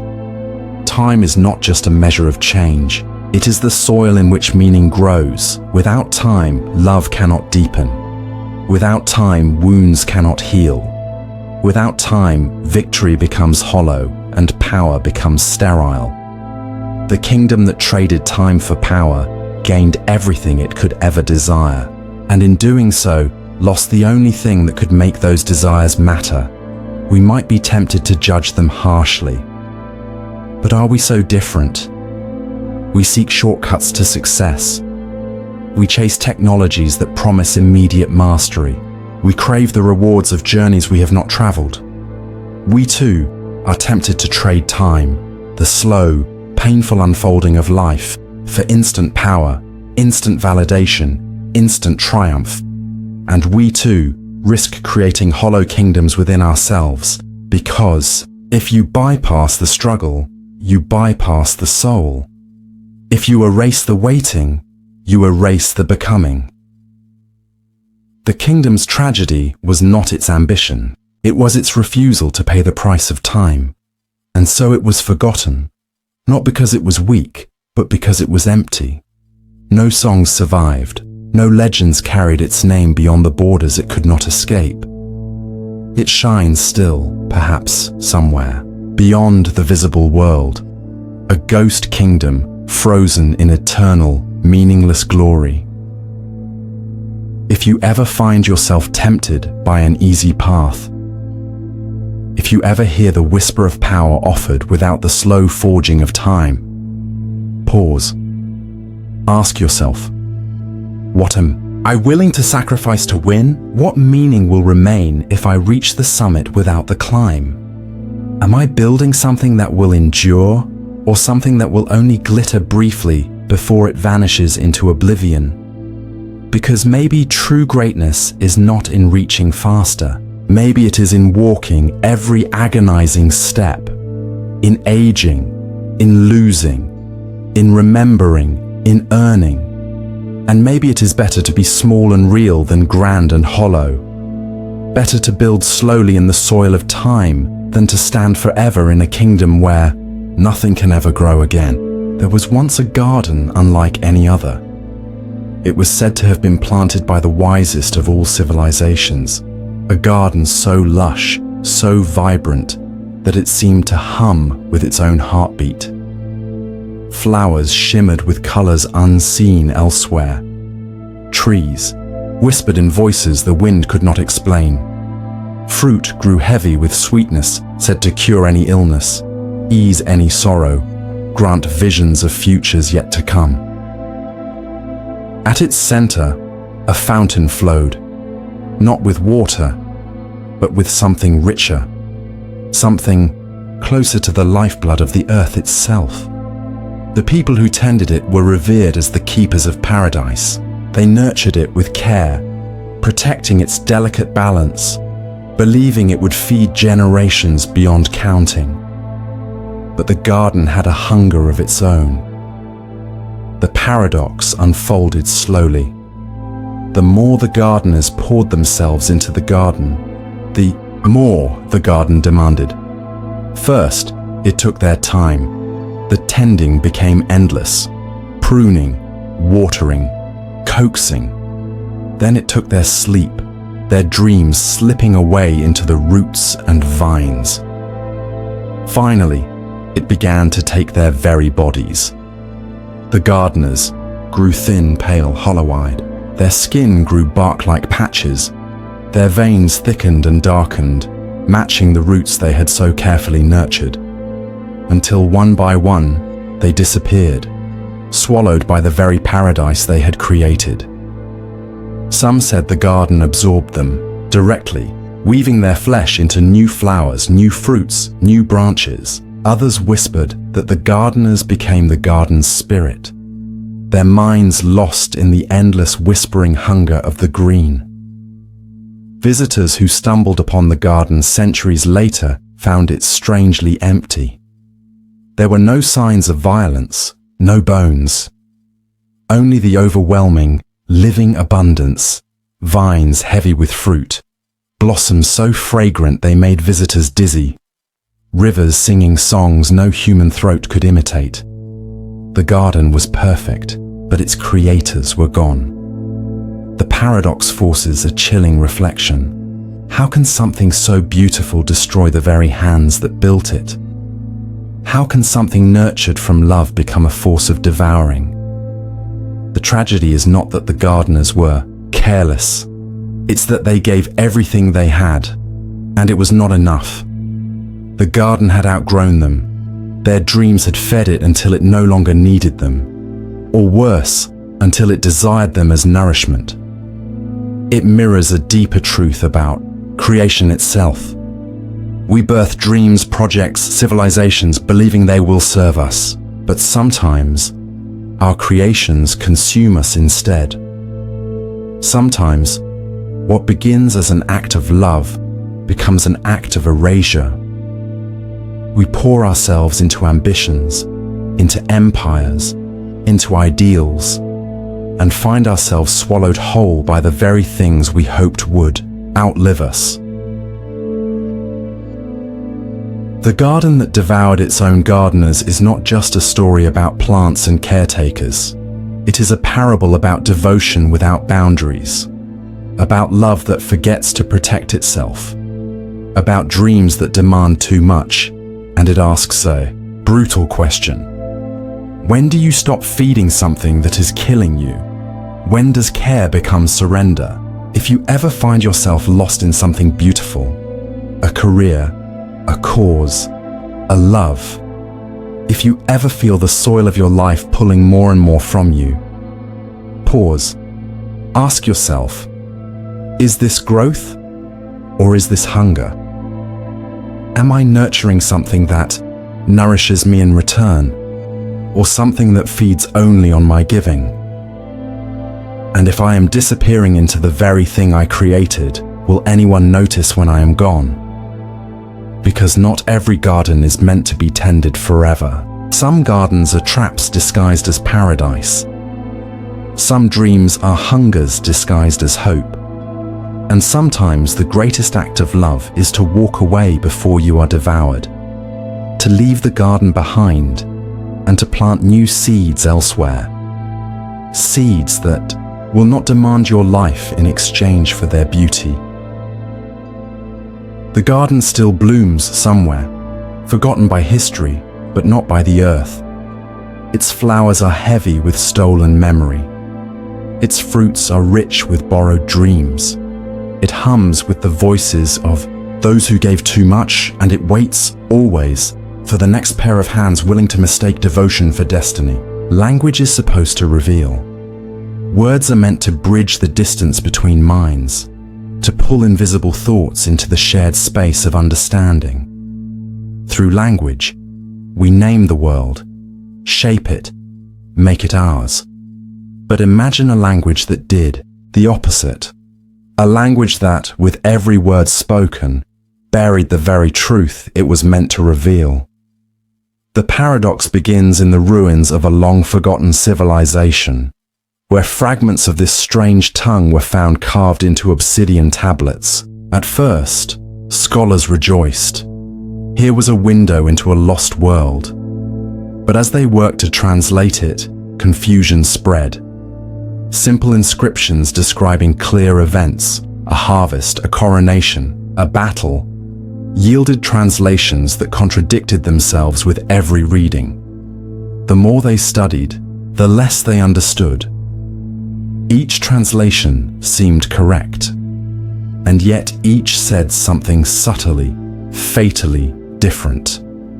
Some researchers believed the language was simply complex beyond modern comprehension, but a few began to suspect something darker. The language was not failing to communicate. It was designed to conceal. Every sentence was a labyrinth. Every word carried double, triple meanings, some of which negated the others. To speak the language was to cover truth in layers of plausible distortion. It did not illuminate meaning, it obscured it. Intentionally. Why? Some say the civilization that birthed it lived under constant surveillance, ruled by powers who demanded conformity of thought, punishing dissent not just in action, but in language itself. To survive, the people evolved a tongue that could hide their true beliefs in plain sight. A language where truth was not shouted but smuggled, where every conversation was a careful balancing act between what was said and what was meant, where survival depended on your ability to bury meaning deep enough that no tyrant, no inquisitor could ever fully excavate it. But over generations, something strange happened. The speakers of this language forgot how to tell the difference themselves. The habit of concealment became instinct. Truth buried itself not just from oppressors, but from the minds that spoke it. The civilization collapsed, not from invasion, nor famine, nor natural disaster, but from forgetting what was real. They drowned. In their own protective fictions, their stories became riddles with no answers. Their laws, a maze of contradictions. Their memories, tangled until even they could not agree on what had happened, or whether anything had happened at all. In protecting themselves from lies imposed by others, they created a deeper, subtler lie.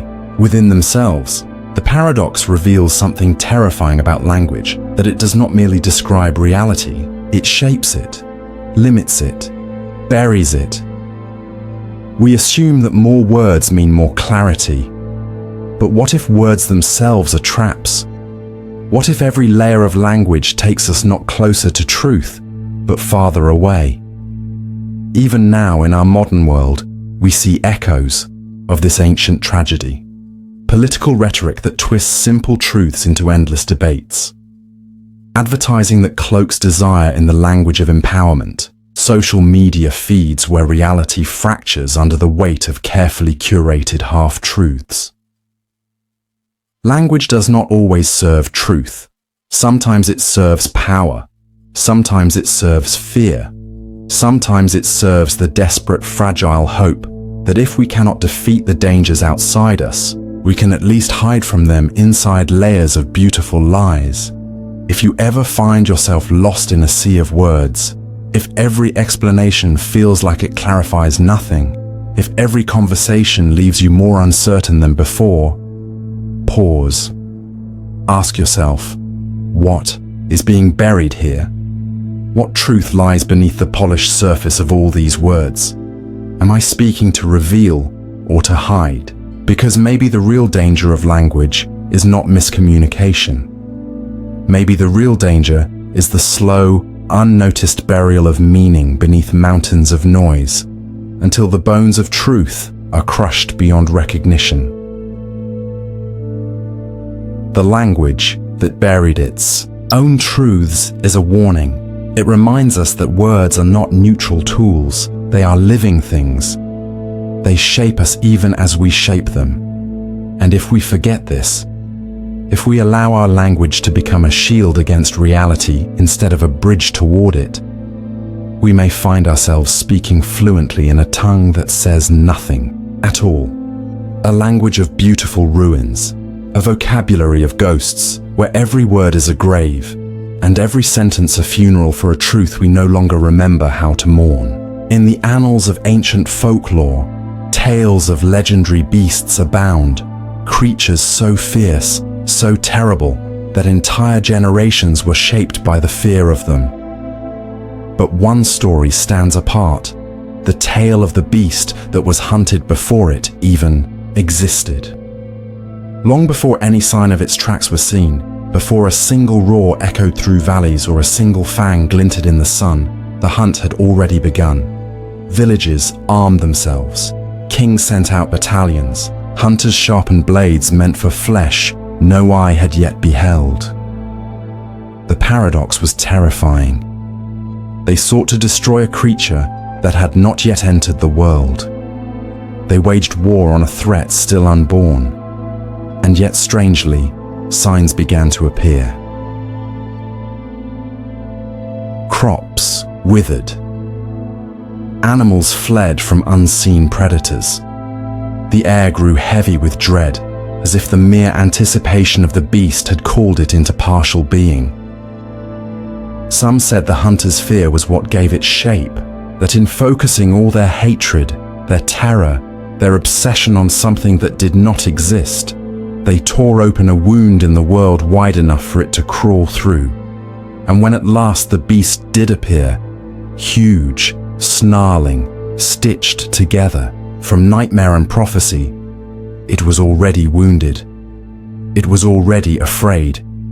It had been hunted from the moment it came into being. Some theorists of ancient lore suggest a more disturbing interpretation, that the beast was never meant to exist at all, that it was born purely from the act of being hunted, a manifestation of the violence, the fear, the ruthless determination of those who believed so strongly in its evil that reality itself bent to make it true. The beast, in this view, was an echo, a mirror. It was not the villain of the story. It, and was the consequence. The hunters, in seeking to destroy a phantom, had created something real enough to destroy them back. The tale of the beast that was hunted before it was born is not just a story about monsters. It is a warning about belief, about how fear, when sharpened into a weapon, can carve monsters into existence. We often tell ourselves that we fight evil because it threatens us. But what if sometimes evil is born because we were too eager to fight it? What if the act of hunting creates the very darkness we claim to oppose? In the final days of the hunt, when the beast lay dying on a blood-soaked field, old songs say it spoke.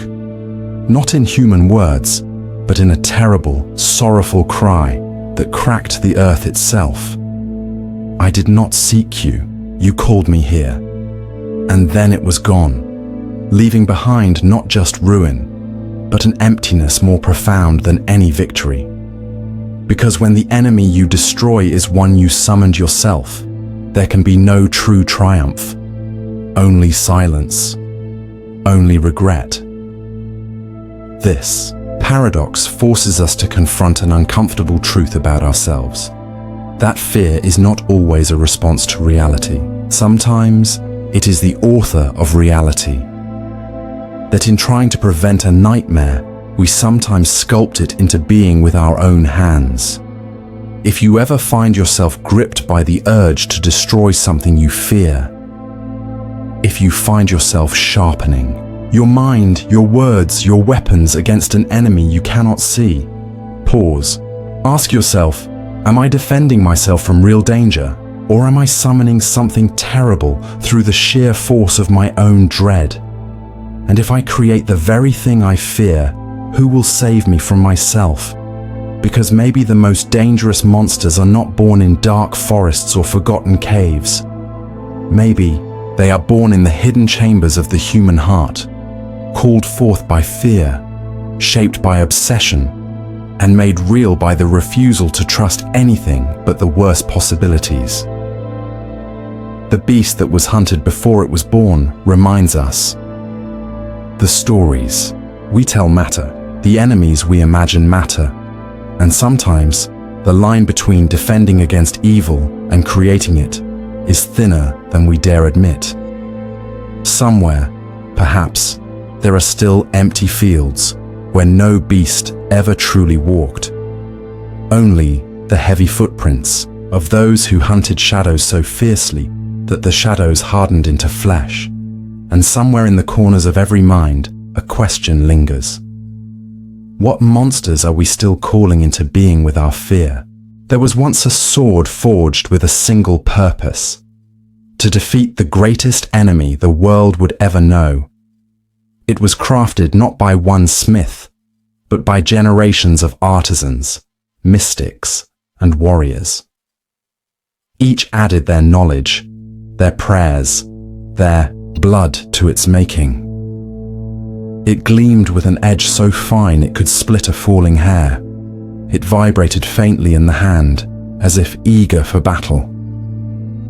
Legends whispered that it could pierce any armor, slice through any fortress wall, end any life with a single stroke. It was a weapon of destiny, waiting only for the day when the enemy would rise, and it would be called upon to strike the final blow. And then, at last, the enemy came. A being so terrible that entire nations fell to their knees. A force not of flesh and blood, but something deeper, something rooted in the soul of the world itself. The wielder of the sword, chosen by prophecy, marched into battle. He raised the blade high. He swung with all the force of history behind him, and the blade passed harmlessly through the enemy as if through smoke. The paradox revealed itself. The sword, for all its power, could not harm its true target. It was not because the sword was flawed. It was because it had been forged to fight the wrong kind of enemy. It was built for physical conquest. It was designed to cut flesh, to shatter bone, to pierce hearts. But the enemy was not a creature of matter. The enemy was an idea, a belief, a sickness in the minds and hearts of people. A whisper of despair that could not be cut, no matter how sharp the blade. The sword was magnificent, perfect, and utterly useless. The wielder fell to his knees, understanding too late that violence could not defeat what had no body. Steel could not conquer what lived in thought, in fear, in hopelessness. The enemy smiled, or so the stories say, and the sword, shining and beautiful, slipped from the hero's hand and was lost. The paradox forces a brutal confrontation with our assumptions about strength. We believe that the right weapon, the right tool, the right technology will save us. That if we sharpen our skills enough, build our armies large enough, forge our blades sharp enough, we can cut through any darkness. But not all battles are fought on fields of stone and blood. Some wars are fought inside the soul. And there, no sword can help you. There, the enemy is not something you can kill. It is something you must outgrow, transform, transcend. The sword that could not cut its true enemy teaches a hard truth. That sometimes the tools we spend our lives building are useless at the moment they are most desperately needed. That sometimes preparation is not enough, force is not enough, even bravery is not enough. Sometimes the only weapon that matters is the willingness to face a battle with no blade drawn, to fight not by striking, but by enduring, by refusing to become the thing you are fighting against. Imagine the tragedy of that sword, all that work, all that sacrifice, all that hope. And in the end, it was a monument not to victory, but to misunderstanding. If you ever find yourself sharpening your mind, your words, your actions for a battle you believe must be fought, pause. Ask yourself, am I preparing for the right enemy? Am I fighting flesh or fear? Am I wielding a sword when what is needed is something much harder? Forgiveness, patience, change? Because the greatest enemy may not be outside your gates. It may already live inside your heart, growing stronger each time you believe that violence in any form is the ultimate answer. Some say the sword still exists, buried deep beneath the ruins of lost kingdoms, waiting for another hand to lift it, another mind to misunderstand it. Others say it was never a real sword at all, that it was a story, a metaphor, a warning, that we must choose our weapons carefully, because the sharper the blade, the more blind it can make us to the true shape of the battle we are called to fight. There was once a mirror, hidden deep within the chambers of a ruined temple, framed by wood that had turned black with age and sorrow. At first glance, it appeared ordinary, a surface of polished glass dulled by centuries of dust. Nothing to fear, nothing to revere. But those who dared to wipe the dust away found something far more terrible than their own reflections staring back. The mirror did not show the present. It showed the sins of the distant past, not just the sins of the one gazing into it, but the sins of ancestors, forgotten dynasties, vanished tribes. Crimes committed before written language, before history began its cautious record. The paradox is chilling. How could a mirror reflect deeds that were committed long before the viewer even existed? How could it trap images of moments never witnessed, memories never told, wrongs buried so deeply in the past that even bloodlines no longer remembered them? Yet there they were, reflected in brutal clarity.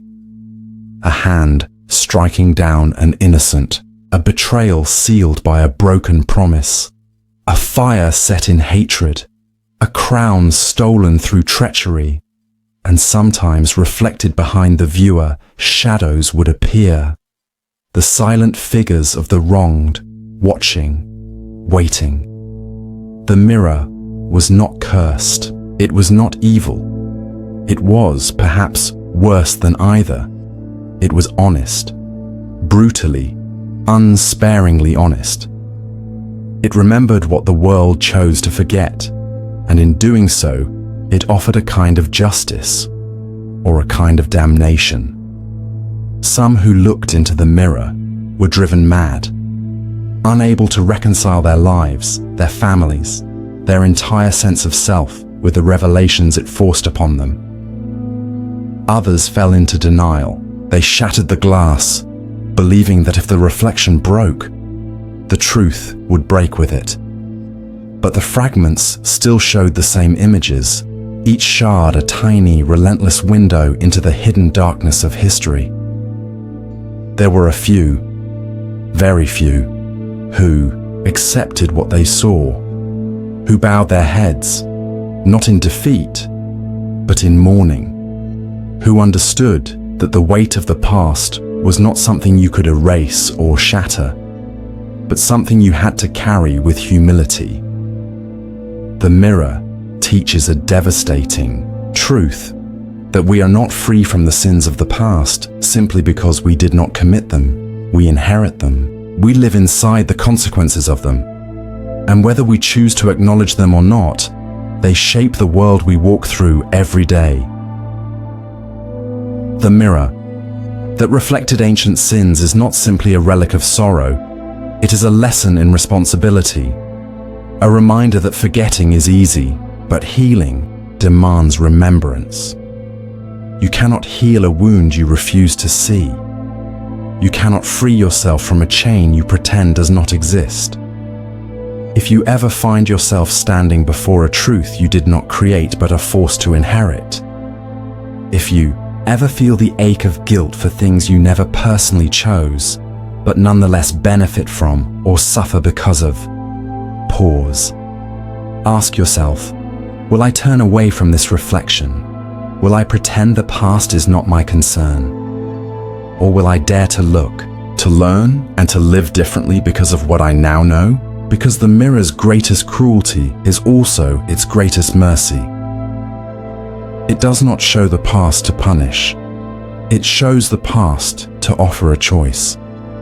A choice between blindness and awakening. A choice between carrying the weight of history with open eyes, or adding your own sins to the reflections that will haunt the next generation.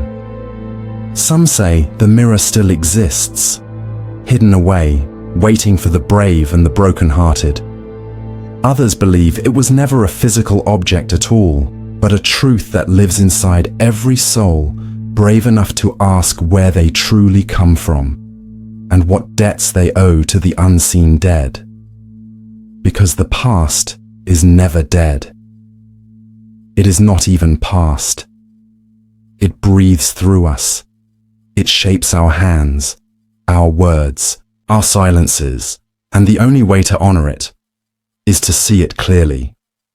Even when what stares back through the glass makes you want to turn away forever. In the annals of lost kingdoms, there is whispered mention of a crown so magnificent that no ruler could resist it.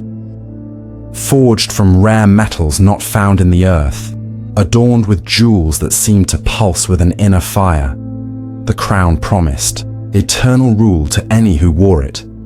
But there was a catch, one so cruel it could scarcely be believed. Every head that bore the crown was doomed, not immediately, not in ways that were easy to see at first. The kings and queens who claimed it rose to dazzling heights of power. Their voices commanded armies. Their laws bent reality itself. They ruled not for years, but for what seemed like centuries, untouched by plague, rebellion, or decay. Yet one by one, they fell, not from assassination, not from foreign invaders, but from within. Their minds unraveled, their hearts hardened into cold, unreachable stone. They lost the ability to love, to dream, to remember why they had ever sought the crown in the first place. Some became tyrants, ruling with a cruelty that scorched the very earth. Others withdrew into silence, their eyes hollow, their spirits eaten alive by invisible worms of despair. None escaped, none were spared. The paradox was undeniable. The crown that promised power also guaranteed ruin. The very thing that elevated them also destroyed them. And the more tightly they clung to it, the faster the curse worked. It raises a brutal truth about power itself, that perhaps no mind can wear absolute authority without rotting from the inside, that the act of ruling, of bending the wills of others, of controlling the fates of thousands, demands a surrender of something essential, something tender, something human. The crown did not kill its wearers outright. It killed what made them worthy of ruling at all. Some scholars of ancient lore suggest the crown was not merely an object, but a living thing, a parasite of the soul, feeding on ambition and fear. Others believe it was crafted by a civilization long since vanished, as a trap, a punishment designed to test those arrogant, enough to believe they could rule without consequence. And some whisper darker theories still, that the crown was not made by human hands at all, that it was a gift or a curse from forces who understood that the quickest way to destroy a people is not to conquer them, but to seduce their leaders into destroying themselves. The crown that cursed every head it touched asks us to examine the cost of ambition. We are taught to admire those who seek greatness, who climb higher, who seize the reins of destiny. But at what point does the climb itself become the fall? At what point does ambition turn from fuel into poison? If you ever find yourself reaching for something dazzling, a prize, a title, a dream of total control, pause. Ask yourself, what part of myself am I willing to sacrifice to wear this crown? And once I place it on my head, will I be able to take it off? Or will it wear me instead? Because maybe the greatest dangers are not those we fight in battlefields or courtrooms. Maybe the greatest dangers are the ones we invite willingly, smiling, eager, convinced we are different, convinced we are strong enough, convinced that we will be the first to wear the crown and not be devoured by it. But history suggests otherwise. The kings and queens who once wore the cursed crown did not think they were vulnerable either. They thought they were chosen, blessed, exceptional, and so they fell. The crown still exists, or so the old songs say. It lies hidden in a place where the desperate still search for shortcuts to immortality. Waiting, always waiting, because it knows the truth. There will always be another hand greedy enough to reach for it. Another mind convinced that this time will be different. Another soul willing to gamble everything for the hollow glitter of power. And when they lift it, when they set it upon their brow and feel the rush of might flooding their veins, they will not hear the quiet laugh that follows. They will not understand the true weight of what they have accepted, not until it is far, far too late. In the wilderness beyond the last mapped borders, where compasses spun wildly and the stars seemed to shift each night, there was a path, a thin, winding trail through dense mist and silent woods, barely visible, barely real. Those who stumbled upon it often said it called to them, not with sound, but with a pressure behind the eyes, a pull deep in the chest, as if something familiar but long forgotten were reaching out to them. The path was clear at first, simple, dusty, weaving through broken stones and dead trees. But with each step forward, reality began to blur. Colors bled into each other. The ground grew softer, less distinct, until walking felt like moving through half-formed dreams. Landmarks repeated themselves where they should not. Time grew uncertain. Minutes stretched into hours, or collapsed into single vanishing moments. And always, the path continued forward, winding deeper into nowhere. The paradox was terrifying. The farther you walked, the less real the world around you became, until finally, somewhere beyond the final curve, existence itself unraveled. Those who turned back spoke of barely making it. They described the sensation of peeling themselves away from some vast, unseen presence, as if reality had become sticky, reluctant to let them leave. But those who continued onward were never seen again, not dead, not missing in the usual sense, simply erased, as if they had walked not into death, but into a place where even death had no meaning. Some whispered that the path was a crack in the world, a seam between being and non-being, that it offered escape, not from danger, not from suffering, but from existence itself, an end not of life, but of everything that life requires: form, memory, time, even identity. In this way, the path that led beyond existence posed a question, more chilling than any mere fear of death. What if the real horror is not that we die? What if the real horror is that there are places where even death cannot find us? Places where you are neither alive nor dead, neither remembered nor forgotten, simply gone. The legends tell of those who followed the path willingly. Mystics, madmen, dreamers too wounded by the world to stay tethered to it. They sought not freedom, not paradise, but obliteration, the sweet silent nothing that exists beyond the reach of gods or memories. And the path welcomed them, without judgment, without malice. It simply continued.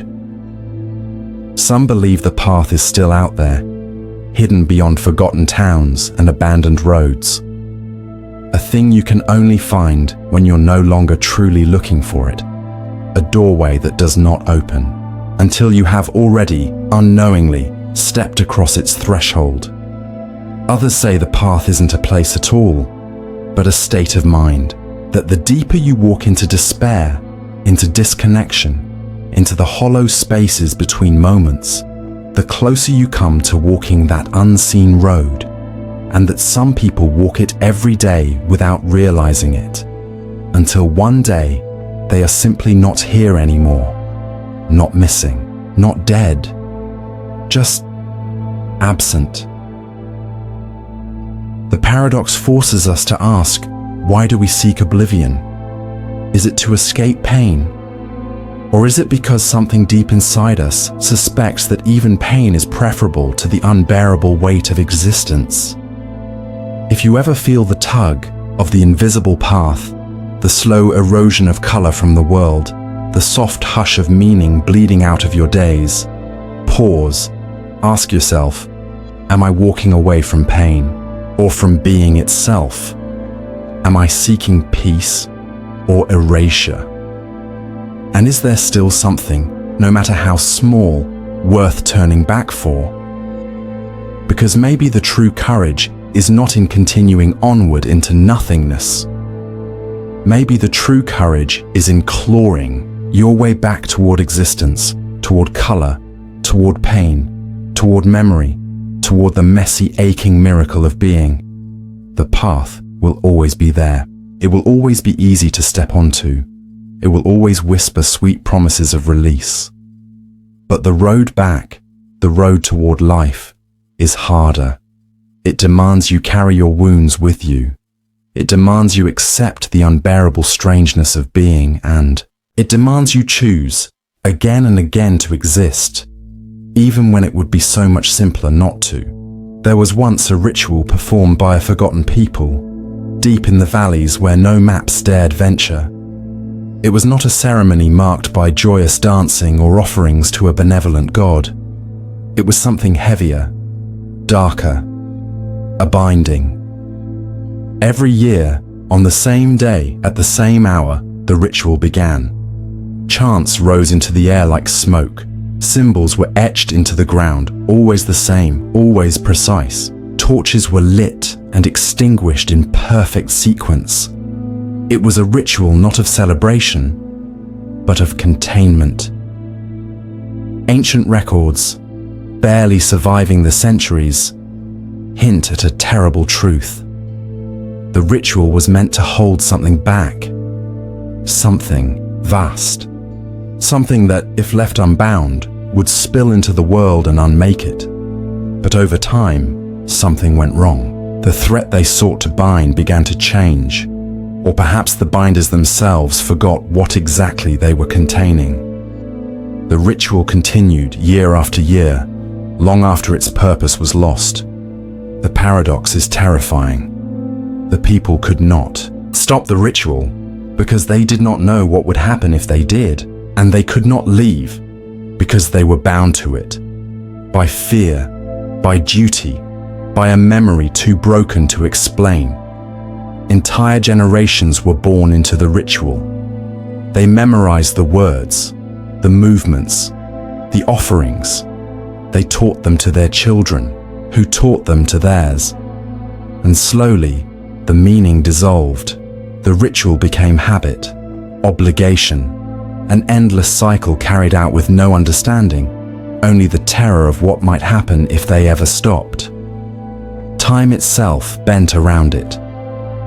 Seasons changed, empires rose and fell. The stars shifted their positions in the night sky. But still, in that hidden valley, the ritual was performed, until it no longer belonged to the people at all, until the ritual began to perform itself. Witnesses, those few who stumbled into the valley and lived to tell the tale, described a horror beyond comprehension. Torches lighting themselves, symbols burning into the ground without human hands, voices rising into the night air when no throats moved. The ritual had outgrown its creators. It had become a force of nature, a machine running on the inertia of forgotten fear, and it would continue, even if no one remained to remember why, even if time itself ended. The ritual that repeated until the end of time offers a chilling mirror to our own world. How many of our traditions, our systems, our cycles continue not because they serve a living purpose, but because we are too afraid to stop? How much of what we call culture, society, duty is simply the hollow echo of a fear we no longer understand? And what are we binding with these endless repetitions? Are we holding back some ancient chaos? Or are we binding ourselves to invisible chains, tightening around empty air? If you ever find yourself trapped in patterns you cannot explain, if you ever feel your hands moving, your voice speaking, your life unfolding in ways that feel automatic, mechanical, hollow, pause. Ask yourself, what am I truly preserving? What fear am I serving without questioning? And is the threat still real? Or am I just feeding the ritual because it is all I know? Because sometimes survival demands repetition, but sometimes true freedom demands the courage to stop, to let the ritual die, to face whatever comes next, even if it is terrifying. Maybe the people who began that ancient ritual were right to fear. Maybe they truly did hold something monstrous at bay. Or maybe the real monster was the ritual itself, growing, twisting, feeding on the fear it created, until it became unstoppable, endless, eternal.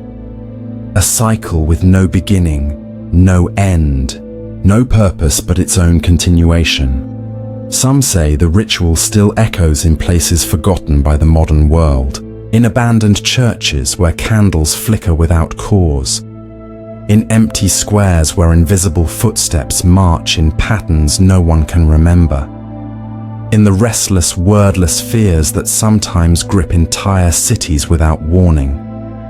The ritual waits, not for understanding, not for reverence, only for continuation.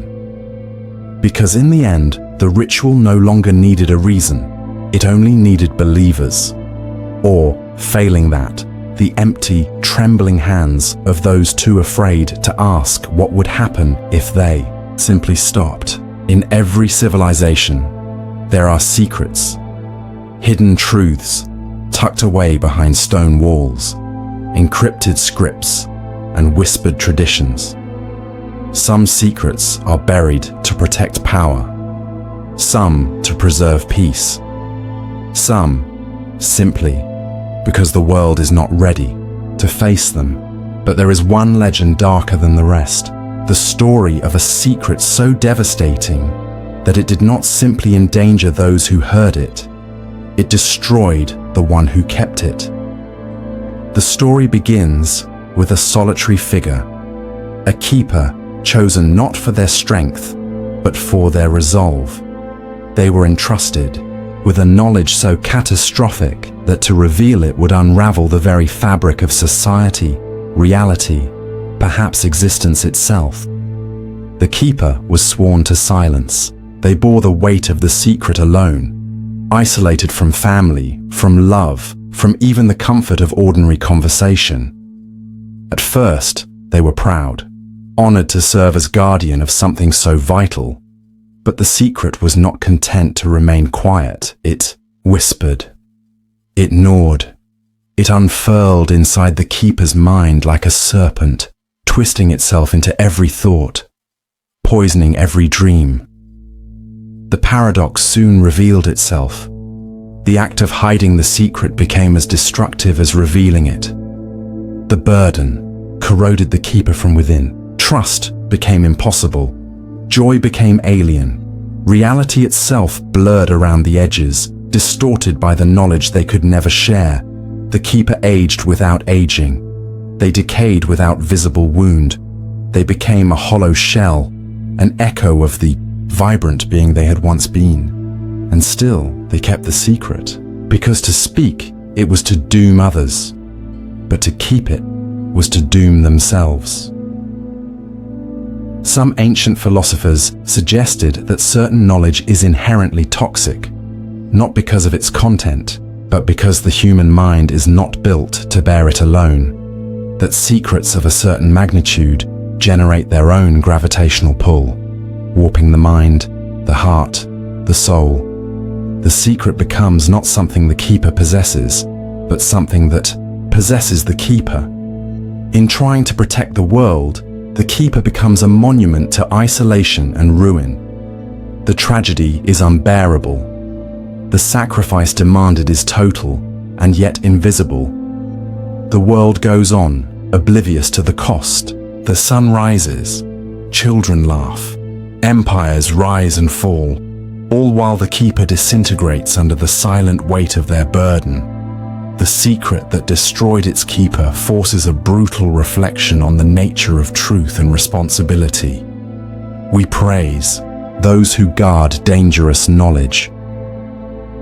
We imagine that bravery is enough, but we rarely ask what it does to a soul to carry unbearable truth with no outlet, no relief, no end.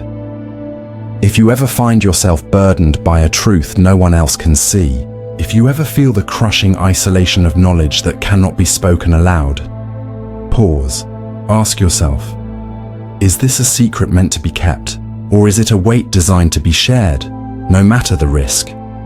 At what point does protecting others become the slow murder of oneself? Because not every secret is meant to be borne forever. Some are warnings, some are infections, and some are lessons, waiting to be passed down, even at terrible cost. Maybe the real tragedy is not that the keeper was destroyed. Maybe it is that no one ever thought to ask if they should have been carrying the burden alone. Some say the secret still exists, waiting for a new keeper, a new soul brave enough or foolish enough to believe they can outlast it. Others believe the secret was never a single truth at all, but the simple, unbearable realization that some knowledge isolates absolutely, that the deeper you see into the hidden workings of the world, the more alone you become, until even your own reflection refuses to meet your gaze, and the secret, like a parasite, whispers, you are not protecting them, you are protecting yourself from them. And that is the final, cruel twist. The keeper is not destroyed by the secret itself, but by the irreversible distance it creates between them and everyone they ever loved. A distance no bridge can span, a silence no words can fill, a wound that never stops bleeding, even when no one else can see it. As we reach the end of this journey through lost cities, vanishing rivers, timeless kingdoms and impossible relics, one truth stands out clearly. The world we live in is far stranger, deeper, and more fragile than we are taught to believe. Each paradox we explored wasn't just a story buried in forgotten ruins. It was a crack in the surface of what we call reality. A reminder that not everything can be explained, not everything can be understood, and not everything was meant to be. The ancients didn't just leave behind monuments, they left riddles, silent challenges for those brave enough to look beyond the surface, to wonder if the impossible is simply something we have not yet dared to name. Maybe some of these secrets were hidden to protect us, maybe some were lost by accident, and maybe, just maybe, some were meant to find their way back to minds ready to understand them. But one thing is certain, the greatest danger was never in knowing too much. The greatest danger was in forgetting that mystery ever existed at all. Tonight, you have glimpsed the edges of a world that refuses to be fully mapped. A world where rivers flow backward, towers collapse into the future, and cities disappear the moment they are born. A world where the past isn't dead and the future isn't certain. A world still humming with forgotten truths, just beyond the edge of what we can see. And now, as you step back into your ordinary life, remember, the real secrets were never just ancient, they are alive right now. In the spaces between your memories, in the questions you've never dared to ask, in the moments when the familiar world seems to flicker just slightly at the edges. Listen carefully. The whispers of forgotten time have not stopped. They are waiting for you to hear them, and they always will be.